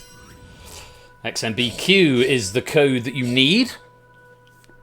Do come and join the game. Universal Controller's right there. Room code now in the chat as well.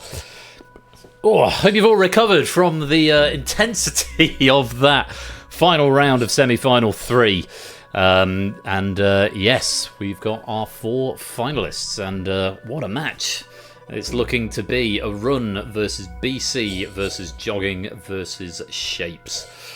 Very exciting stuff, and we'll have to tune in a week on Saturday to find out how that all resolves. Also a week on Saturday, that's the 18th of July, we've got Danger Zone and Front Page, both of which are going to be written by me, and I really must start those at some point very soon.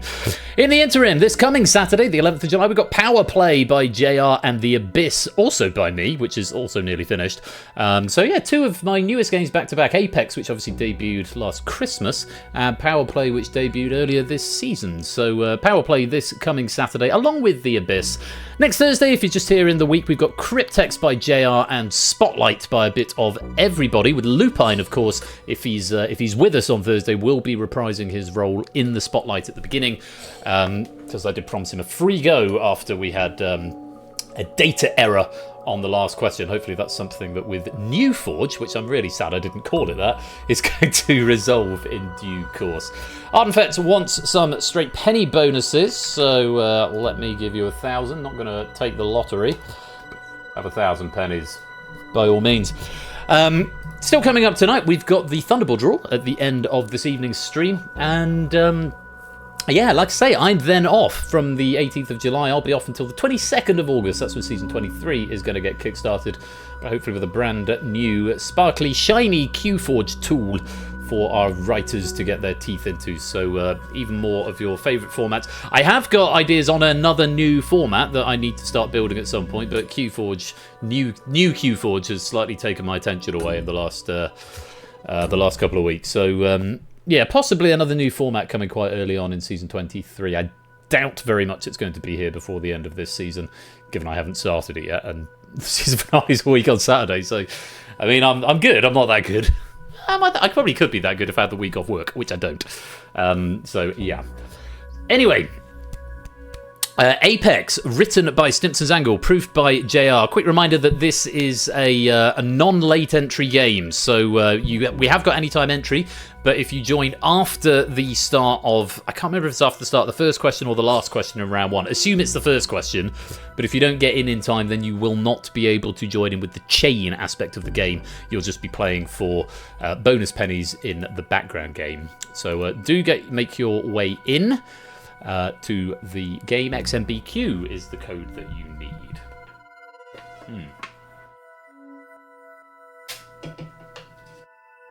You never know, Proogs. Could happen. Could happen. Making it 2 for 2. Mind you, I think Sam's done 3 golds in a row at the moment, because he did a double gold on Saturday with Red Herrings and Risky Business, and he won distinction. So he's looking to do 4 gold medals on the bounce. So that's probably Sam's gold. Ha! I just see that, JR.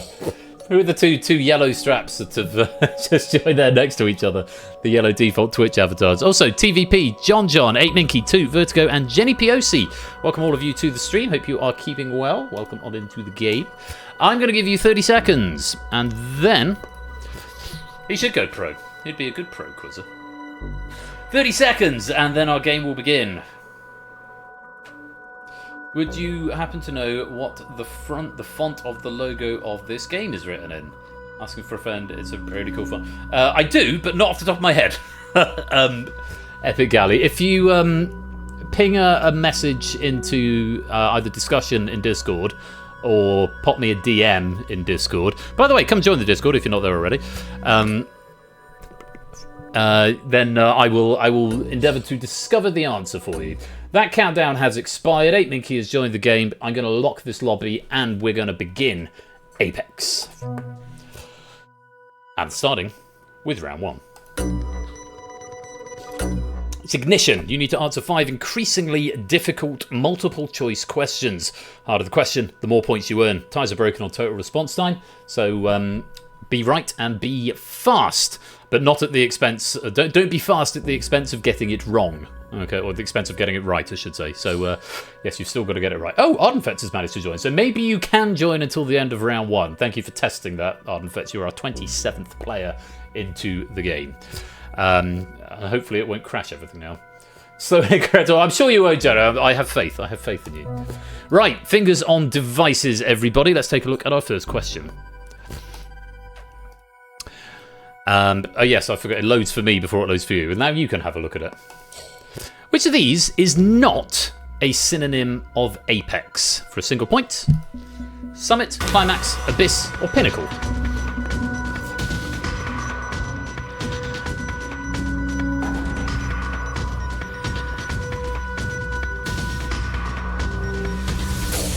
Time. Correct answer. It's abyss. Abyss is sort of like the bottom, whereas all the other words mean to do with going towards the top. 25 getting it right. Just the 2 players, Dan and Woollyback, getting it wrong. They're going to sink to the bottom of the chain. Let's reorder you on time and go to our next question. This is going to be worth 2 points. Take a look at this. Conradlac at the apex for now. Okay, so there may be some... You may get some squares on your device. They may show... They're showing us squares on mine. I'll display the question first, and then we'll go from there. Which equation would you use to calculate the circumference of a circle? Just so, I know, well, there's squares on mine. Let's find out if there's squares on Broadcast and on Unicorn. If you get a square, it should be the pi symbol. Options are 4/3 pi r cubed, pi r squared, 2 pi r, or r squared d squared. Okay, they're fine on Broadcast. I bet they're fine in the Unicorn, yeah. I knew that was going to be the case. It's just me, it's just the operator that suffers with the squares. Fortunately, Stimpson had...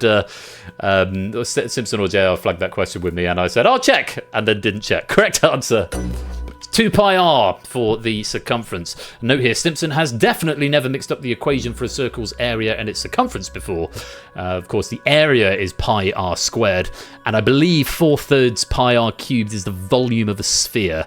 R squared d squared, I think that's just R2D2 from Star Wars, I think is what that is, which is a very amusing incorrect answer. 20 players getting that right, 7 getting it wrong. Let's reorder you. Minky to the apex. And to question number 3 for 3 points. Take a look at this. In which US state would you find Liberty Island? Massachusetts, New York, Pennsylvania, or Maine? See, 3 times 1. Yeah, some characters do, some characters don't. I mean, in fairness, the Unicorn and the Operator use the same font family. They're both Metropolis, so... Should be fine. I guess I'm just using an older version in the Operator. Correct answer.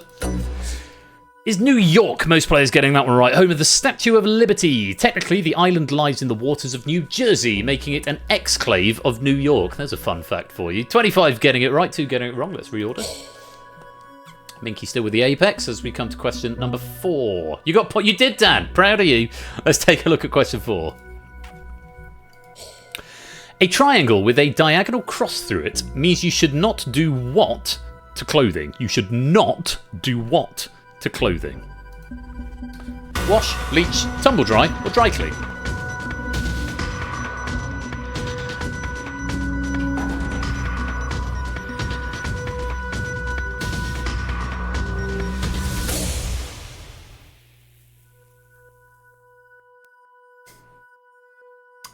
Sorry, I shouldn't be looking at suggestions. Let's go back to DMs. Correct answer. It's bleach. Triangle with a cross through it means do not bleach, which is probably most clothes in my experience. Well done if you got that one right. 18 correct, 9 incorrect. Let's reorder the chain. Minky retaining the apex, almost a full second faster than second place. One more question to set your stall in this opening round. Let's take a look at question number 5. Who won the 2025 Wimbledon Ladies Singles?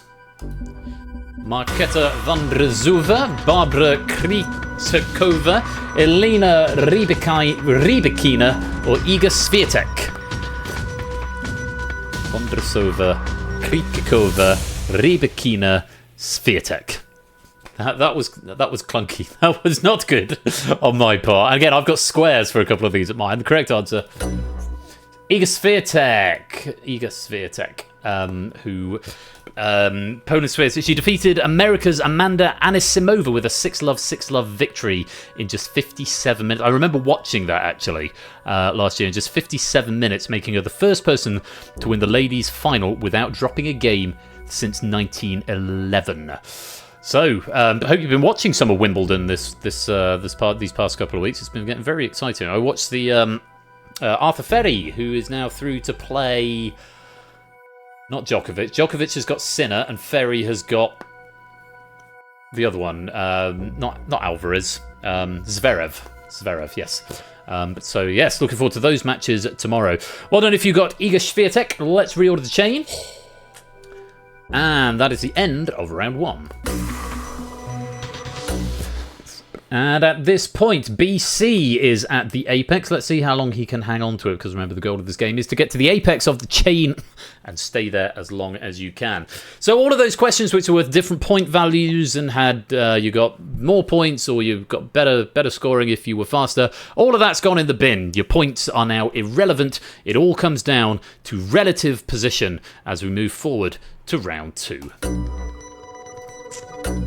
Round 2 is elevation. You need to answer correctly to rise up the chain. If you answer incorrectly or abstain,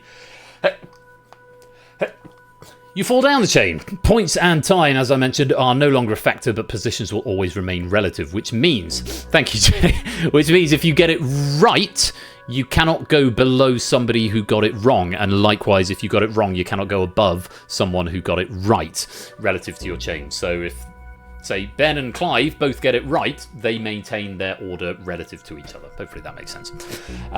So Ben is at the apex. Clive's in second, Dalton's in third, Cola in fourth, Lupine in fifth, and ABME in sixth. Those are the top 6. Let's see how you get on with elevation. Clive, welcome to the stream. I've had a full conversation with you. Let's take a look at question number 1. Which make of car is mentioned in Don McLean's 1971 song American Pie? Chevrolet, Cadillac, Buick, Chrysler?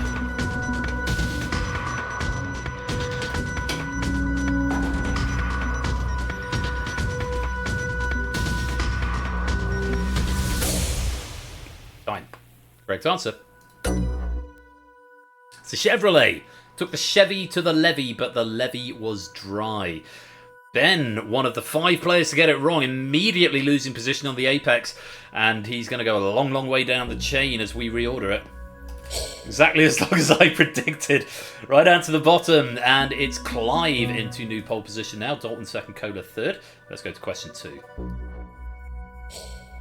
Who was the original host of the UK topical comedy show Have I Got News For You? Angus Deaton, Anne Robinson, Chris Evans, Sandy Toksvig?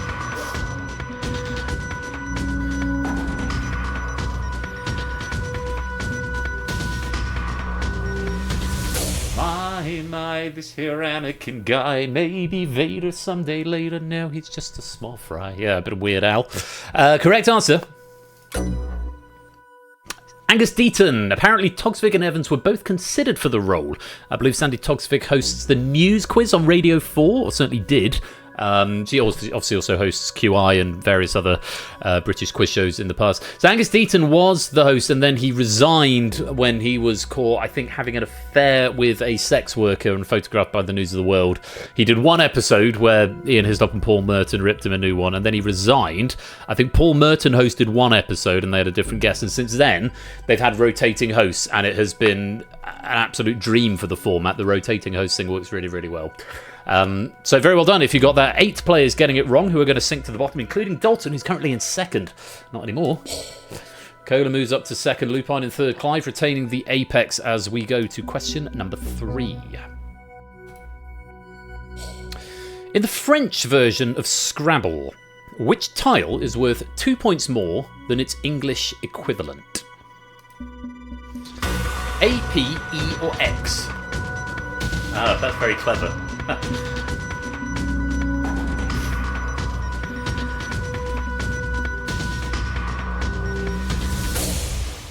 That's very, very clever. I see what you've done. I thought that was... There's some odd letters put on that. Je vois ce que tu as fait là. So I don't know what that means, but it sounds nice. Correct answer. It's actually X. In French, X is worth 10, but only 8 in English. P is worth 3 in both languages. Not sure what A and E are worth in French Scrabble. I'm not sure if they have accented vowels either. I've never played a foreign language version of Scrabble. Je vois ce que... Oh, I see what you did there. Very good. Very good indeed. Yeah, X was the right answer. Only 6 getting it right, so it is all change among the chain, but it hopefully won't be too dramatic. Except possibly for Ardenfetz, who's going to go from the bottom row to the top. Let's reorder you. And Cola now at the apex. Lupine in second and Green Day in third. Let's move on. Question number 4. Take a look at this. Which number is no longer prime once its digits are reversed? 13, 19, 73, or 79?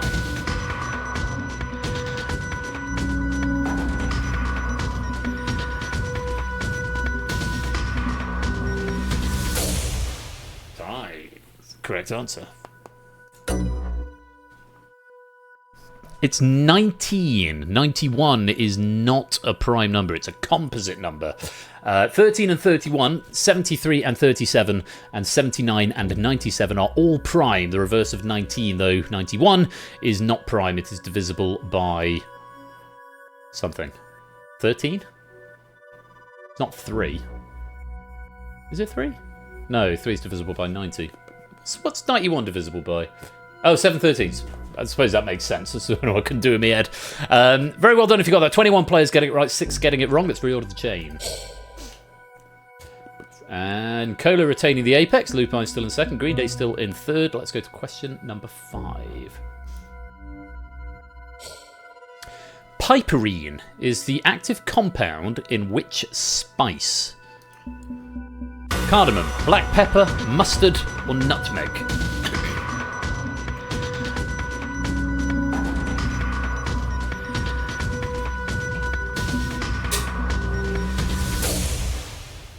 Time. Correct answer. It's piperine. Just 12 getting it right. Cola not amongst them. He is going to lose the apex. He's going to give it over to Lupine. Bit of a shuffle. 15 players getting it wrong. Let's reorder the chain. Lupine into the top spot. Green Day's in second. Shapes now in third, halfway through the round. Cola, welcome to the stream. I know you've been here all stream, but welcome all the same. Welcome to the chat, I should say. Let's take a look at our next question. Question number 6. A Year in the Life is a TV miniseries that continues the story of which comedy drama series? Sex and the City, Gilmore Girls, Will and Grace, or Frasier?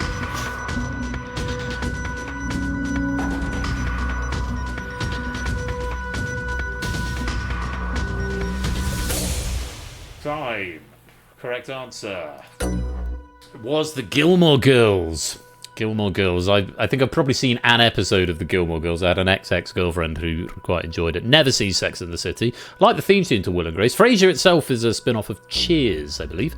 But yes, A Year in the Life was a miniseries based on Gilmore Girls. 11 players getting that right. Lupine not amongst them. He's going to lose the apex. Several X's ago, girlfriend, my university girlfriend from way back when. Green Day's at the apex. Shapes in second. Conrad is in third. As we move to question number 7, take a look at this. In June 2026, Andy Burnham was elected as MP for which constituency?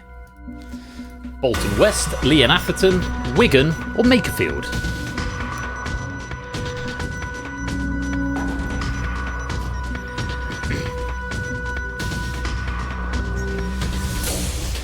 Time. Correct answer. Makefield. He was previously MP for Leigh, L-E-I-G-H, from 2001 to 2017. He stepped down to become Mayor of Greater Manchester and apparently became King in the North and did wonderful things up there. And then the Parliamentary Labour Party decided they didn't like Keir Starmer anymore. Let's get Burnham in. So he stepped down and stood in the Makefield by-election and saw off Reform. Rob Kenyon was a candidate for Reform who came in second. and is now 1 vote short of the number he needs in order to be the next leader of the Labour Party and, by extension, Prime Minister of the United Kingdom, which he will likely be by the 13th of July. Or no, that's when nominations close. 20th of July, I think. He becomes leader on the 13th and Prime Minister on the 20th, I think, is how it works. 17 getting that right, just 10 getting it wrong. Let's reorder the chain. Green Day losing position and giving it over to Shapes now with first. Sam, who had a little bit of a fall down to the bottom, is now back in contention up to 2nd place, and Vertigo now in 3rd. Clive coming back round for a second chance at the Apex, currently in 4th. Let's go on to question number 8. Eddie Carbone is the protagonist of which 1955 Arthur Miller play? The Crucible, All My Sons, A View from the Bridge, Death of a Salesman.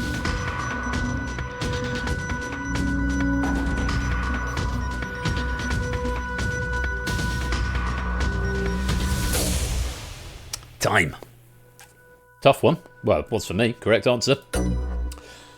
A View from the Bridge and Carbonate. Oh, did I say Carbone? My bad. Carbonate. My bad, I'll put my hands up for that one. According to a GCSE study guide, the surname Carbonate represents that the character is an everyman, due to it meaning carbon, one of the most common elements. Just 6 players in the main game getting that right, 21 getting it wrong, so it's great news for Proogs, Cola, Shadowmane, Comrade, and whoever that is at the bottom. Is that Epic Galley, by the looks of it, who are all going to rise up the chain, and Shapes is going to retain the Apex. Let's reorder it. So Shapes now at the Apex.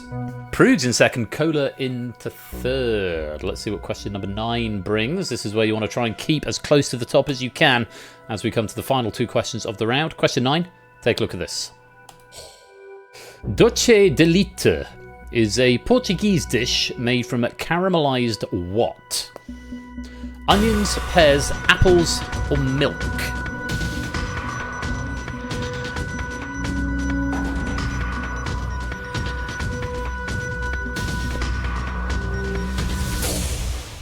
Your European derivations coming in handy there. Litre looks a bit like lait, which is the French word for milk, translating as sweet of milk or sweet made of milk. Dolce de litre. Dolce, of course, being the Italian as well for sweet. So, again, similar derivations across Italy and Spain and Portugal, apparently. 21 getting that right, 6 getting it wrong.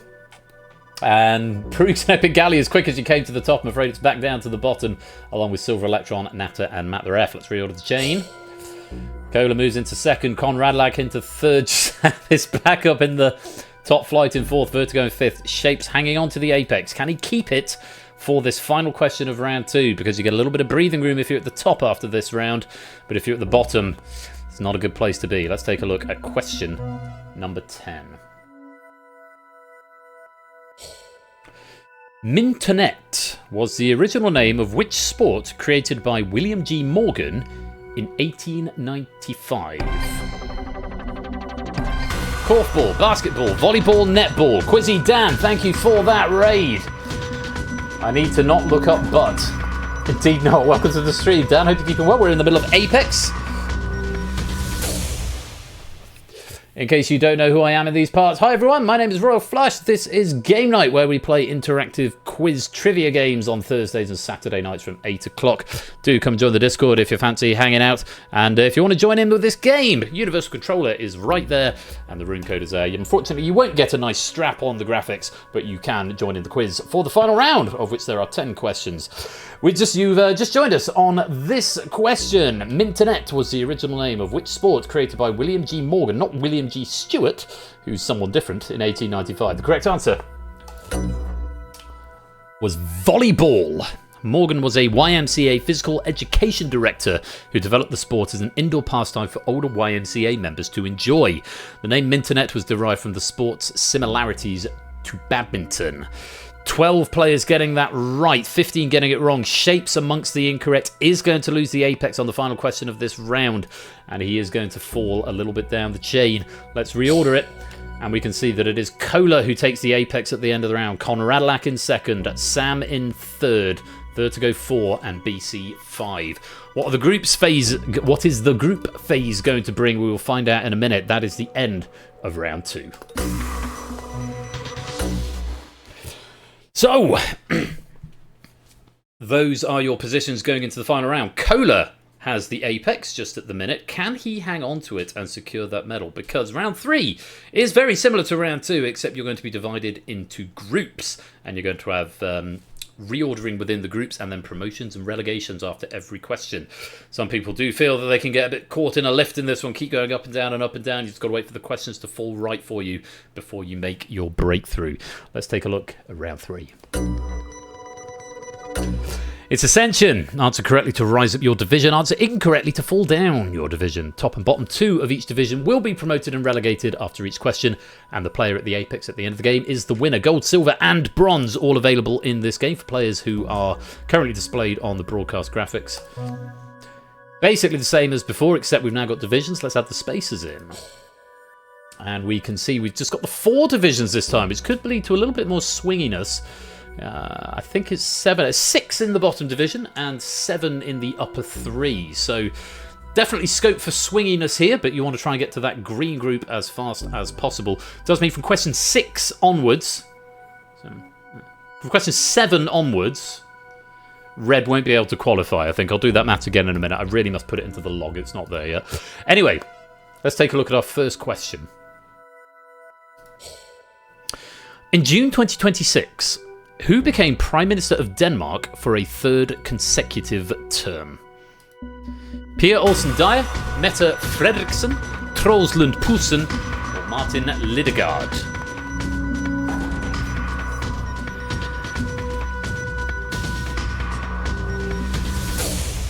Time. Bit of local Danish, well not local, we've got national Danish politics there. The correct answer was Mette Frederiksen. To form a government, Frederiksen's Social Democratic Party entered into a coalition with the Green Left, the Moderates, and the Social Liberal parties after a 69-day negotiation period. And we can see that 13 players got it right, 14 got it wrong. Let's reorder the chain first of all. Cola losing the apex, it goes to Conradlak. We've got the pleasing scenario where only correct players are getting promoted and only incorrect players are getting relegated. Let's do those now. Top flight is now Epic Galley, Alexander, Vertigo, Samster, Cola, Lupine, and Conradlak at the apex. On we go. Question number 2. Who stars in Amazon's 2026 Spider-Man-based TV show? Tobey Maguire, Andrew Garfield, Tom Holland, or Nicolas Cage?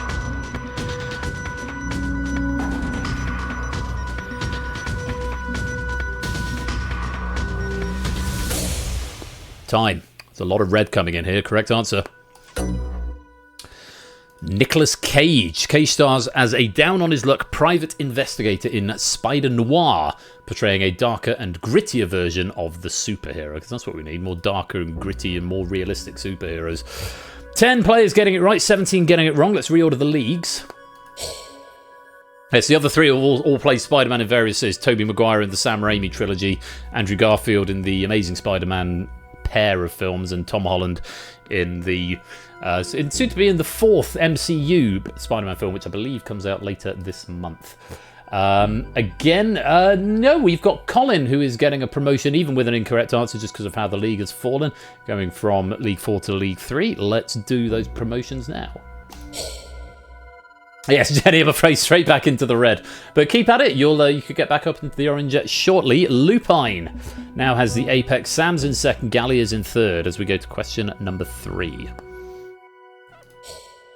In the Lego video games, which colour stud is the most valuable? Purple, gold, silver, or blue?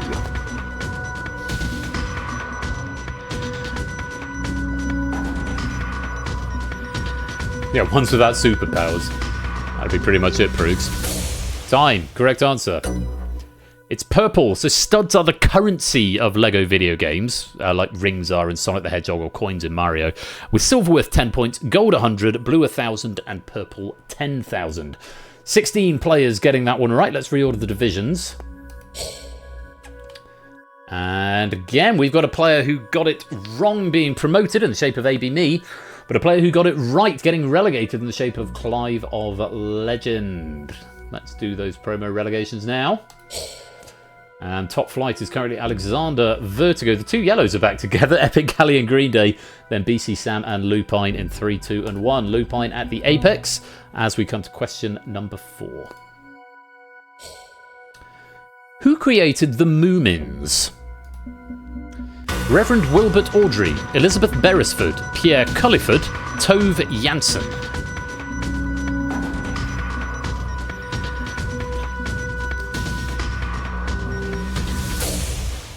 Time. Correct answer. Tove Jansson was the answer. 19 players getting it right there. May have been a process of elimination. The only one I knew there was the Reverend Wilbert Audrey, who created the Thomas the Tank Engine series. Elizabeth Beresford created the Wombles, and Pierre Culliford created the Smurfs. So all children's authors, but it was Tove Jansson who created the Moomins. Let's reorder the leagues. 19 players getting it right. And it is going to be Green Day and BC in for the chop from Division 1 to be replaced by Flyboy and Cola coming up from Division 2. Let's reorder now. Lupine still with the apex. We're nearly halfway through the round. Can he continue to hold on? Let's take a look at our next question. Since deja vu here from the drain a minute ago. Which type of electromagnetic radiation has the longest wavelength? Radio waves, microwaves, X-rays, gamma rays.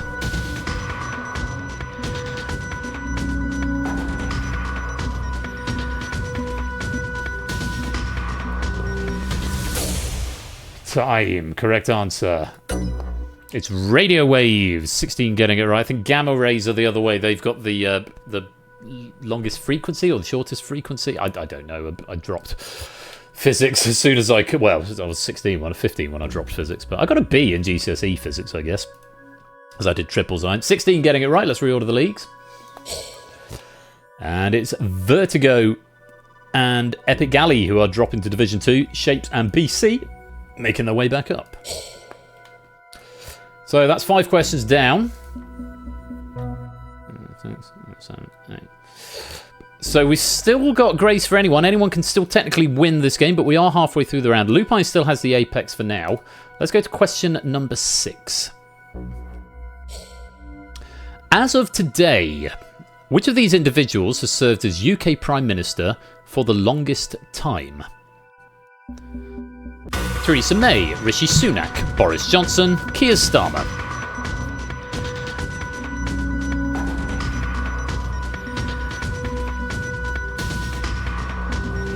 Long wavelength is small frequency. Thank you, Sam, our resident science teacher, giving us some extra info on that question. You all being... JR's just sent me a snippet of the chat that I obviously missed.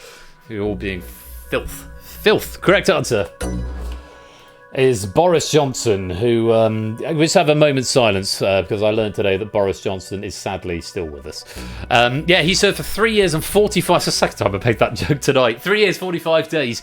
I think he clung on for the summer, doing absolutely nothing, by the way. Summer of 2023. Because he wanted to outlast Theresa May, who was close behind at 3 years and 12 days. Sunak the Wet survived 1 year and 255 days before calling a general election in one of the worst rainstorms London has seen in about 500 years, hence earning himself the nickname Sunak the Wet. Whilst Starmer, providing nothing major has happened in the last 2 weeks, has just passed the 2-year mark. Note here from JR who proved it. I have some bad news. Yes, there has been something quite dramatic in the last 2 weeks, but as of today, he is technically still the Prime Minister. What does that mean? What does what mean, Sam? Sunak the Wet? Or Sunak... Do you not remember when he announced the general election? It was pissing it down with rain and he went out without an umbrella. And I think it was John Oliver who first called him Sunak the Wet, because he was just soaked.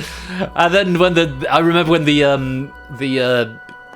what's it called? The exit poll came out on the day of the election. They cut to Angela Rayner like first, and she's there with an umbrella, and you just knew she was going to be having that umbrella whether it was raining or not.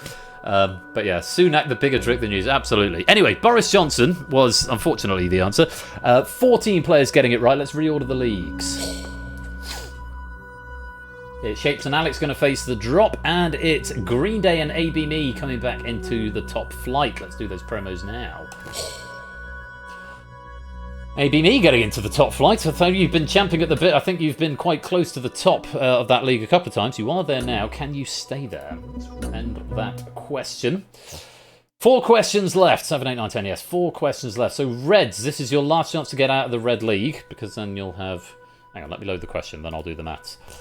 Question 8, question 9, question... This is your last opportunity. If you get this one right, you could theoretically get to the Green League for question 10. So, Reds, last chance to win the game. Here is question number 7. In which state would you find Australia's northernmost point? Tasmania, Western Australia, Queensland, or Victoria?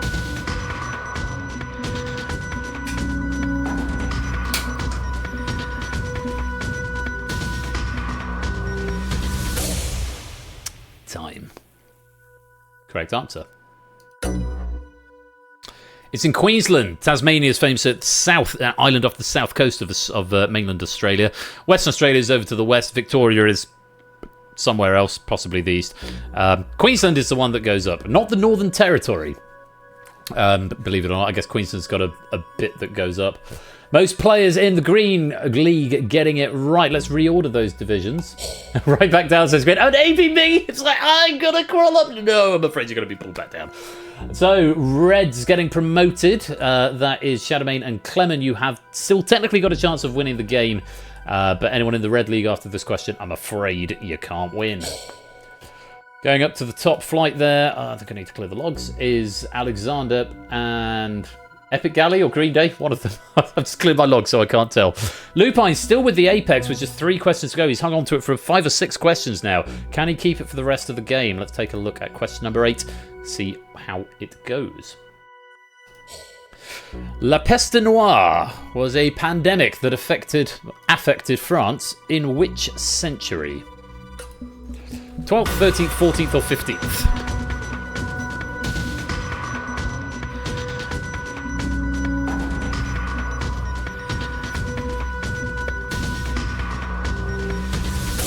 Sorry, my autocorrect on affected is as bad as the autocorrect on fewer than less. But yes, sorry, there should be was pandemic that affected France in which century? Correct answer was the 14th, better known in English as the Black Death or the Black Pestilence, is probably what that translates that from French.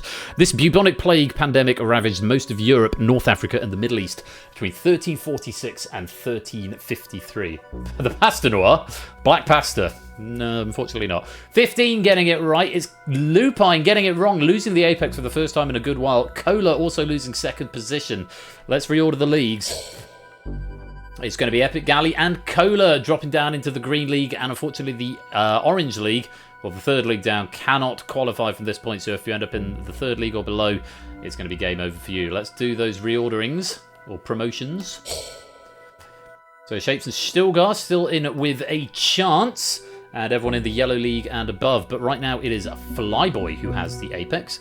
Ben's in second, Sam's in third. Let's go to question number 9. Tense end of this game. Question number 9, take a look at this.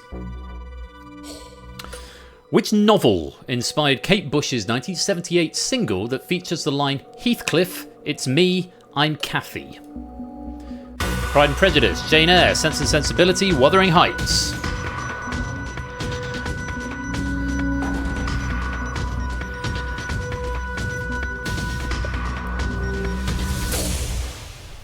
It's me, it's Kathy, I've come home and I'm... Wuthering Heights, famous remake made recently with Margot Robbie and Jacob Elordi in it, which I haven't seen, but I hear good things. Yeah, Bush's debut single, Wuthering Heights, topped the UK singles chart for 4 weeks, making Bush the first female artist to achieve a UK #1 with a fully self-written song. 22 players getting it right, only 5 getting it wrong, 3 of whom are in the top flight. Let's reorder the board. And this is the last chance to get to the Green League for a chance at the win. And unfortunately for Green Day and Alex, they are going to get relegated. Flyboy loses the Apex. And Cola and Natter get one final roll of the dice. The Green League at the end of question 9. Natter, Cola, Flyboy, ABME, Lupine, Sam. And at the apex, BC. BC, you get this one right, you take the gold. And you deny Sam his 4th consecutive gold. Sam, if you get it right and BC gets it wrong, it's going to be gold for you. But it is open to anyone in this Green League. It very much depends how this question falls. The very best of luck to you all. Here's question 10. Who did Iga Swiatek defeat in the 2025 Wimbledon Ladies Final? Coming full circle, back to the end of round 1. Your options: Amanda Anisimova, Ons Jabeur, Jasmine Paolini, Karolina Pliskova.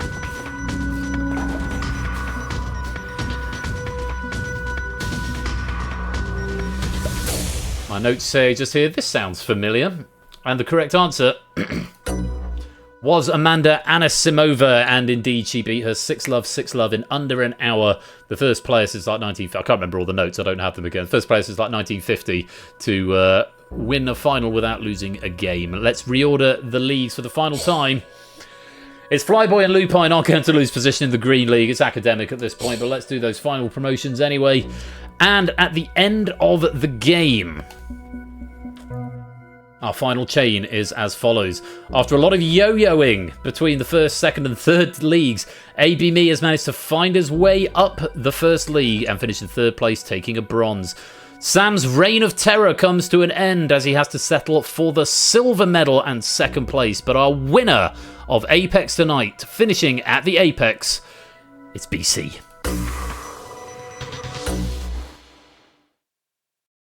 Little dance, and random disappear. I'm still not happy with that final animation, but it's a thing. It's a thing that it does. I'd rather it went center, grow, and then disappear, but that would require more effort than I'm prepared to put in.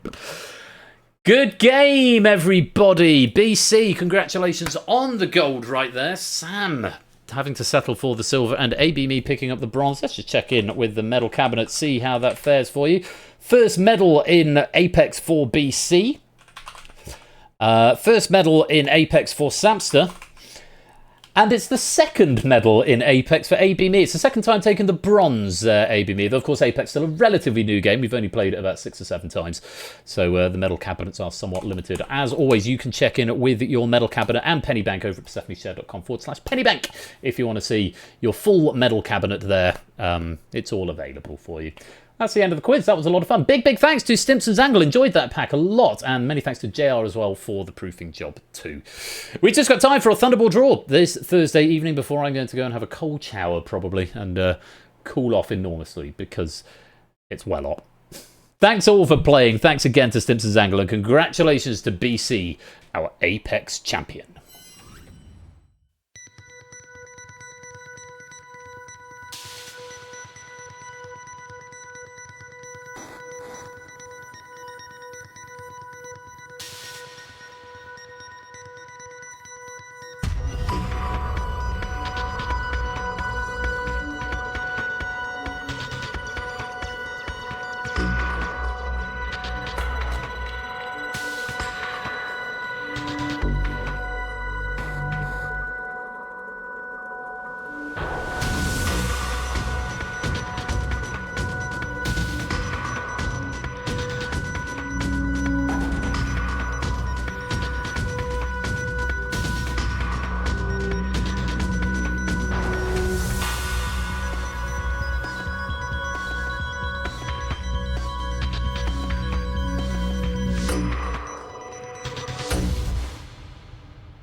It's Thursday night, we are live from the Game Night Control Centre, and it is time for the midweek Thunderball draw.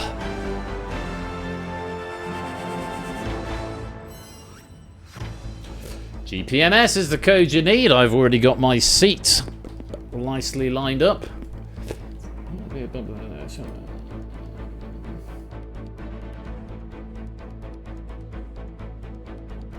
That might be a bug, Proogs. Thanks for flagging that. It might be a readout bug. It might be a data bug. Either way, it's a bug because it says you got 17 points. 100 pennies per correct answer. Good question. I will look into that for you. Sanzu Watashi, welcome to the stream. Sofsly Bob, welcome to the stream. Lovely to have you both here. Hope you're keeping well. Just in time for the Thunderball at the end of the night. Hope everyone is well. Right. How many have we got? 33 players in so far. 7 seats free. 34 players in. Any last minute lotteries coming in? Doesn't look like it. So, quick reminder, Saturday night, Power Play and The Abyss by JR and myself respectively, followed by England versus Norway World Cup match, which I will not be streaming live coverage of, but I will be finishing as close to on time as I can. Looks like we've missed most of the first half of the France-Morocco game. Anyone know what the score is? I'm not as bothered about it. I assume France are winning, but... Anyway, next Thursday, we've got a slightly shorter stream, Cryptex by JR and Spotlight by a bit of everyone. And then the season finale, Saturday, the 18th of July, Danger Zone by me, the Drain Grand Final, and Front Page, also by me, to review the season and see if we can remember what happened. Ah, yes, good point, Adrian. No, it's not a bug, Proogs. Points are round 1 points plus questions after round 1 correct. So there is a bug insofar as it says 100 pennies per correct answer, which is obviously not the case, so I need to get rid of that bottom line. So there's something I need to do there, but the bank is correct, which is the important thing. Desaturating the regions. I mean, I did, that was the intention, but of course you've still got the relegation, so you can end up being desaturated and then being promoted, and it might look a little bit weird. So it's something I do need to add, and I'm not unaware of. I think I've got it logged already, but I will double check. Hello, Scorecount. Welcome to the stream. Angie Eisens as well. Sorry, I just noticed your avatar pop up, so I thought I'd say hello. Yeah, there's still time to join Tin Man. Welcome on in. You've got another 30 seconds before I lock it up. We've got 38 players. There's 2 seats in the front row. After which we've got another 40 seats in the back row. Ah, you're GDQ, G. Eisens. Very nice. Is it Minneapolis? I'm assuming that's where Huds has gone. Is it Minneapolis or Minnesota? Somewhere beginning with an M. Hope you're having a good time, though. We've got to go raid someone in a minute. But shall we raid Prey? Prey's got some Final Fantasy on the go. Is he speedrunning it or is he chatting to people? Oh, this is an advert at the moment. I don't see a cam, but there's some people there. We could probably go raid Prey. Prey seems like a good raid target. So we'll go do that in a minute. I'm going to pick a raid message too. It'd be nice if we had one more. We can have a full frontal lobby.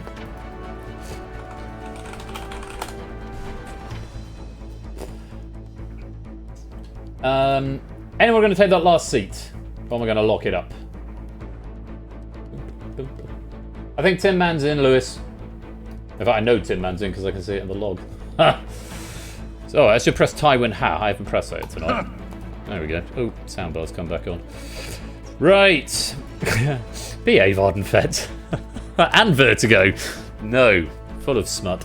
Right, we're going to have 1 seat free. Oh no, G. Eisens has joined us. There we go. There's 40 players. That'll do for me. 40 players in for the Thunderball. Let's start the machine. And tonight, we are using Excalibur in set of balls number 6. Here's what you could be winning. Am I finally doing it? Doing what? 100 pennies if you just match the Thunderball, up to 50,000 pennies if you get the Thunderball with 5 numbers, and everything in between. All the payouts are there.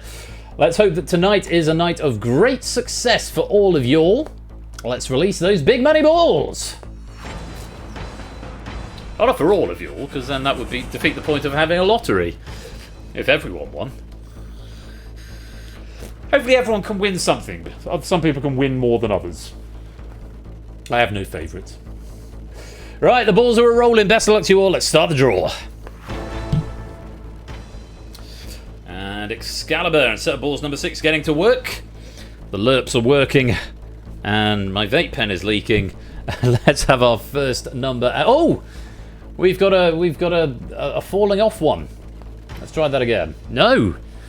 Slow start for Excalibur tonight. I think it's because it's so hot. The liquid's getting so thin. There we go, we got one out. Number 21 is our first number out tonight. 5th appearance in the main Thunderball draw. Last saw it Thursday, the 4th of June. Teletubby Land, a sovereign state. I don't think so, Shadowbane. I don't think it is. I might be wrong. I've got that on 2 lines. That's a good start. Second ball. Yes, can confirm. It's 32. 3rd appearance in the main Thunderball draw. We last saw that Thursday, the 19th of March. But does it have a coast on the Mediterranean? Proog's asking the important questions in chat. Yeah, we're looking good so far. I've still only got 1 on each of the lines that have one, but there's 5 lines with 1.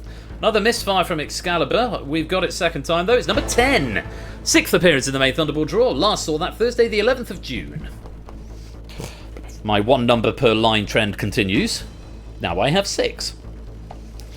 And 2 of them have the same Thunderball, so, 5 in the Thunderball could be some scant consolation. Let's have a 4th ball. It's number 29, 6th appearance in the main Thunderball draw. We last saw that Thursday, the 2nd of July. And still, 1 number per line. 8 out of 10 lines now have 1 number. Come on. Let's have something better. The 5th ball out tonight. Oh, Excalibur. Need to put a bit of WD-40 on this, I thought. Oh no, WD-40 makes it slippy. Bit of blue tack, maybe. Number 9! 6th appearance in the main Thunderball draw. Last appeared Thursday, the 7th of May. I don't believe it. I've got 1 number on 9 different lines. That's crazy. What are the odds of that? Well, it must be quite long. Exactly 1 number on 9 out of 10 lines. Well, let's start up the second. Yeah, I've got to collect them all, I guess. But what are the odds if it's number 5 now? I've got that on 3 lines, including the 1 line that doesn't have any. So if this is number 5, then I'm going to end up with a number on every line and probably only about 1,100 pennies to show for it. Anyway, well, I could work it out if I put that on the screen. Just the Thunderball would be... So if it's number 5, I'm going to get, 1,100. 1 number with the Thunderball. But I've got, I like my odds. 6, 11, 9, 4, 4, 13, 5, or 11. I've said 11 twice there. So, and 4. 6, 11, 9, 4, 13, or 5. It's what I'm after for Thunderballs. Hopefully, you're after the same numbers as me, so we can all hope together. Let's release the Thunderballs. Joe Excalibur. That's a fun name for him. Alright, the 14 red Thunderballs going in there. I think 24 is unlikely, 8 Minky. But you never know. Good luck. Let's start the draw. So just the 1 Thunderball. This is the one that could make all the difference. Machine goes orange. Let's let them settle. Tonight, the Thunderball. Go on, number 5. Oh no, another misfire. I suppose it's on brand at this point, isn't it? For Excalibur tonight. Got it on the second time. It's number 10, which of course I don't have. 5th appearance as the Thunderball. Last appeared Thursday, the 2nd of July. And I think that's a big nothing for me tonight. Let's have those winning numbers once again in ascending numerical order. Tonight's numbers are number 9, number 10, number 21, number 29, and number 32. The Thunderball. It's number 10. Not so good for me tonight, but how did all of y'all do? Let's take a look, shall we? Biggest winners. Sanusi Watashi with 3 numbers and the Thunderball winning 5,000 pennies on a single line. Nicely done there. 2 in the Thunderball for 1,500 pennies for Shadowmane, Ben, Score Count, Woollyback, and that's it. And then 3 numbers without the Thunderball for 1,000 for Matt and Alex. A few players getting 1 with the Thunderball for 500. Big overall winners tonight. No surprise to see Sanzu Watashi 5250 over 2 lines. Shadowmane 2000 over 3. Ben 2000 over 3. Woollyback 1750 over 2. Clive 1750 over 5. Score 1600 over 2. Flyboy 1600 over 6. Alex 1350 over 3. SB 1250 over 3. And Matt 1000 over 1. Cola 1000 over 3. And someone else 1000 over 4. Who was that before they faded off? Clement 1000 over 4 and Vertigo 1000 over 4 as well. Very well done, everyone, if you managed to get some pennies out of the machine tonight. Couple of last minute lotteries just to cash in, which I'll do before the credit rolls. Credits roll. Ben, use, conjugate properly, please. Matt the ref, Colin and Epic Galley all going for a lottery. Reveal success to the 3 of you. Let's see what happens and which button I'm going to press on the soundboard. 248, 1412, 374. I think that justifies one of those. Colin with 1412. Matt and Epic Galley. Oh, I didn't get to it in time for the end of the sting. It's funnier at the end of the sting. I'll do it again. Wait for it. What a shame. Oh, I messed up the time there. You get the idea. Anyway, well done if you got some money there tonight, some pennies out of the machine. I'm going to roll the credits and I'm going to pick a raid message. We're going to go raid and we're going to end it there. Thank you all very much for playing tonight. I will see you for the raid in just a moment.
And friends, that is it for another stream. Yeah, I've just realised I've got a config setting that says I can turn off logging raid messages so that I'm not going to be interrupted when I'm going through them.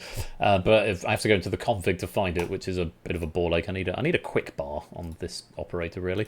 Anyway, I hope you've had fun tonight. It's been a great stream. A lot of drama in that semi-final of the Drain. I'm looking forward to doing the edit for that one. Not quite sure how that's going to go down, but yeah. That's future Ben's problem.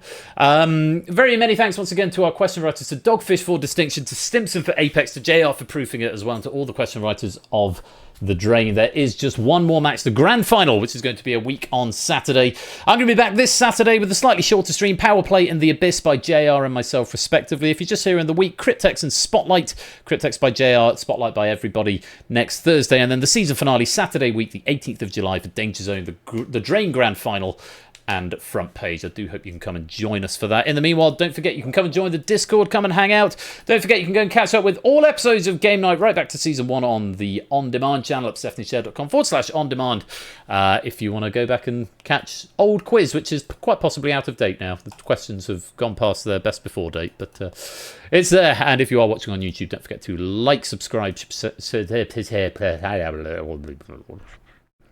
don't forget to like, subscribe, share, and comment. I'd be most grateful to you, and it helps the algorithm, and I have to say that. Right, raid message time. Honourable mentions, first of all. The cider is invisible from Epic Galley. You do the quizzing, I'll do the answers from JR. VJR from JR Plays Games. Sunak the bigger drip than usual from Owen Dalton. Boris, unfortunately, still here with us from Puzzle Dan. And there was no France before the Black Death from AB Me. And that's all I've got now. I've got my short list of 7 remaining raid messages, possibly. Epic Galley, put a shirt on just for you. SJ, more P, Vicar. From Green Day, she speed ran tennis. Clement, Alpha, English for Alan. Top 3 time now. Oh, this is tough. I think I know where I'm going, though. Third place, Green Day. 50% of people don't have a cervix. Mainly because it was Samster who said that, I think. Otherwise, that could have won. Second place, for Lewis, a throbbing shame gland. It's quite funny.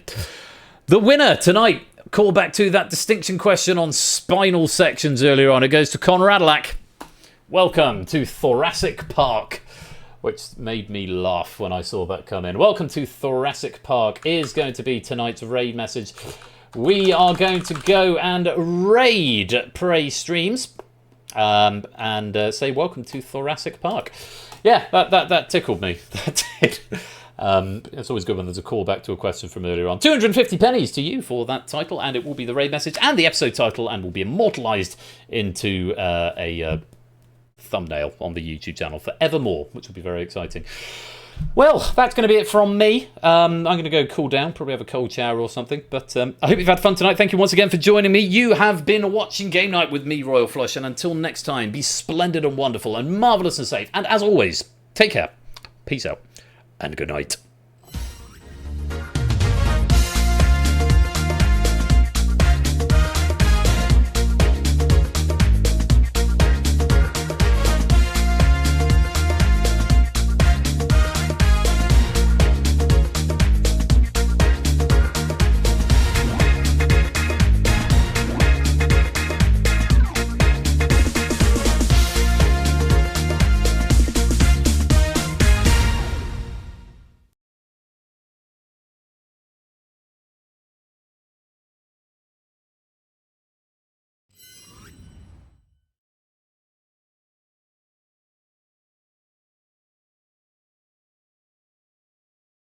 Now, but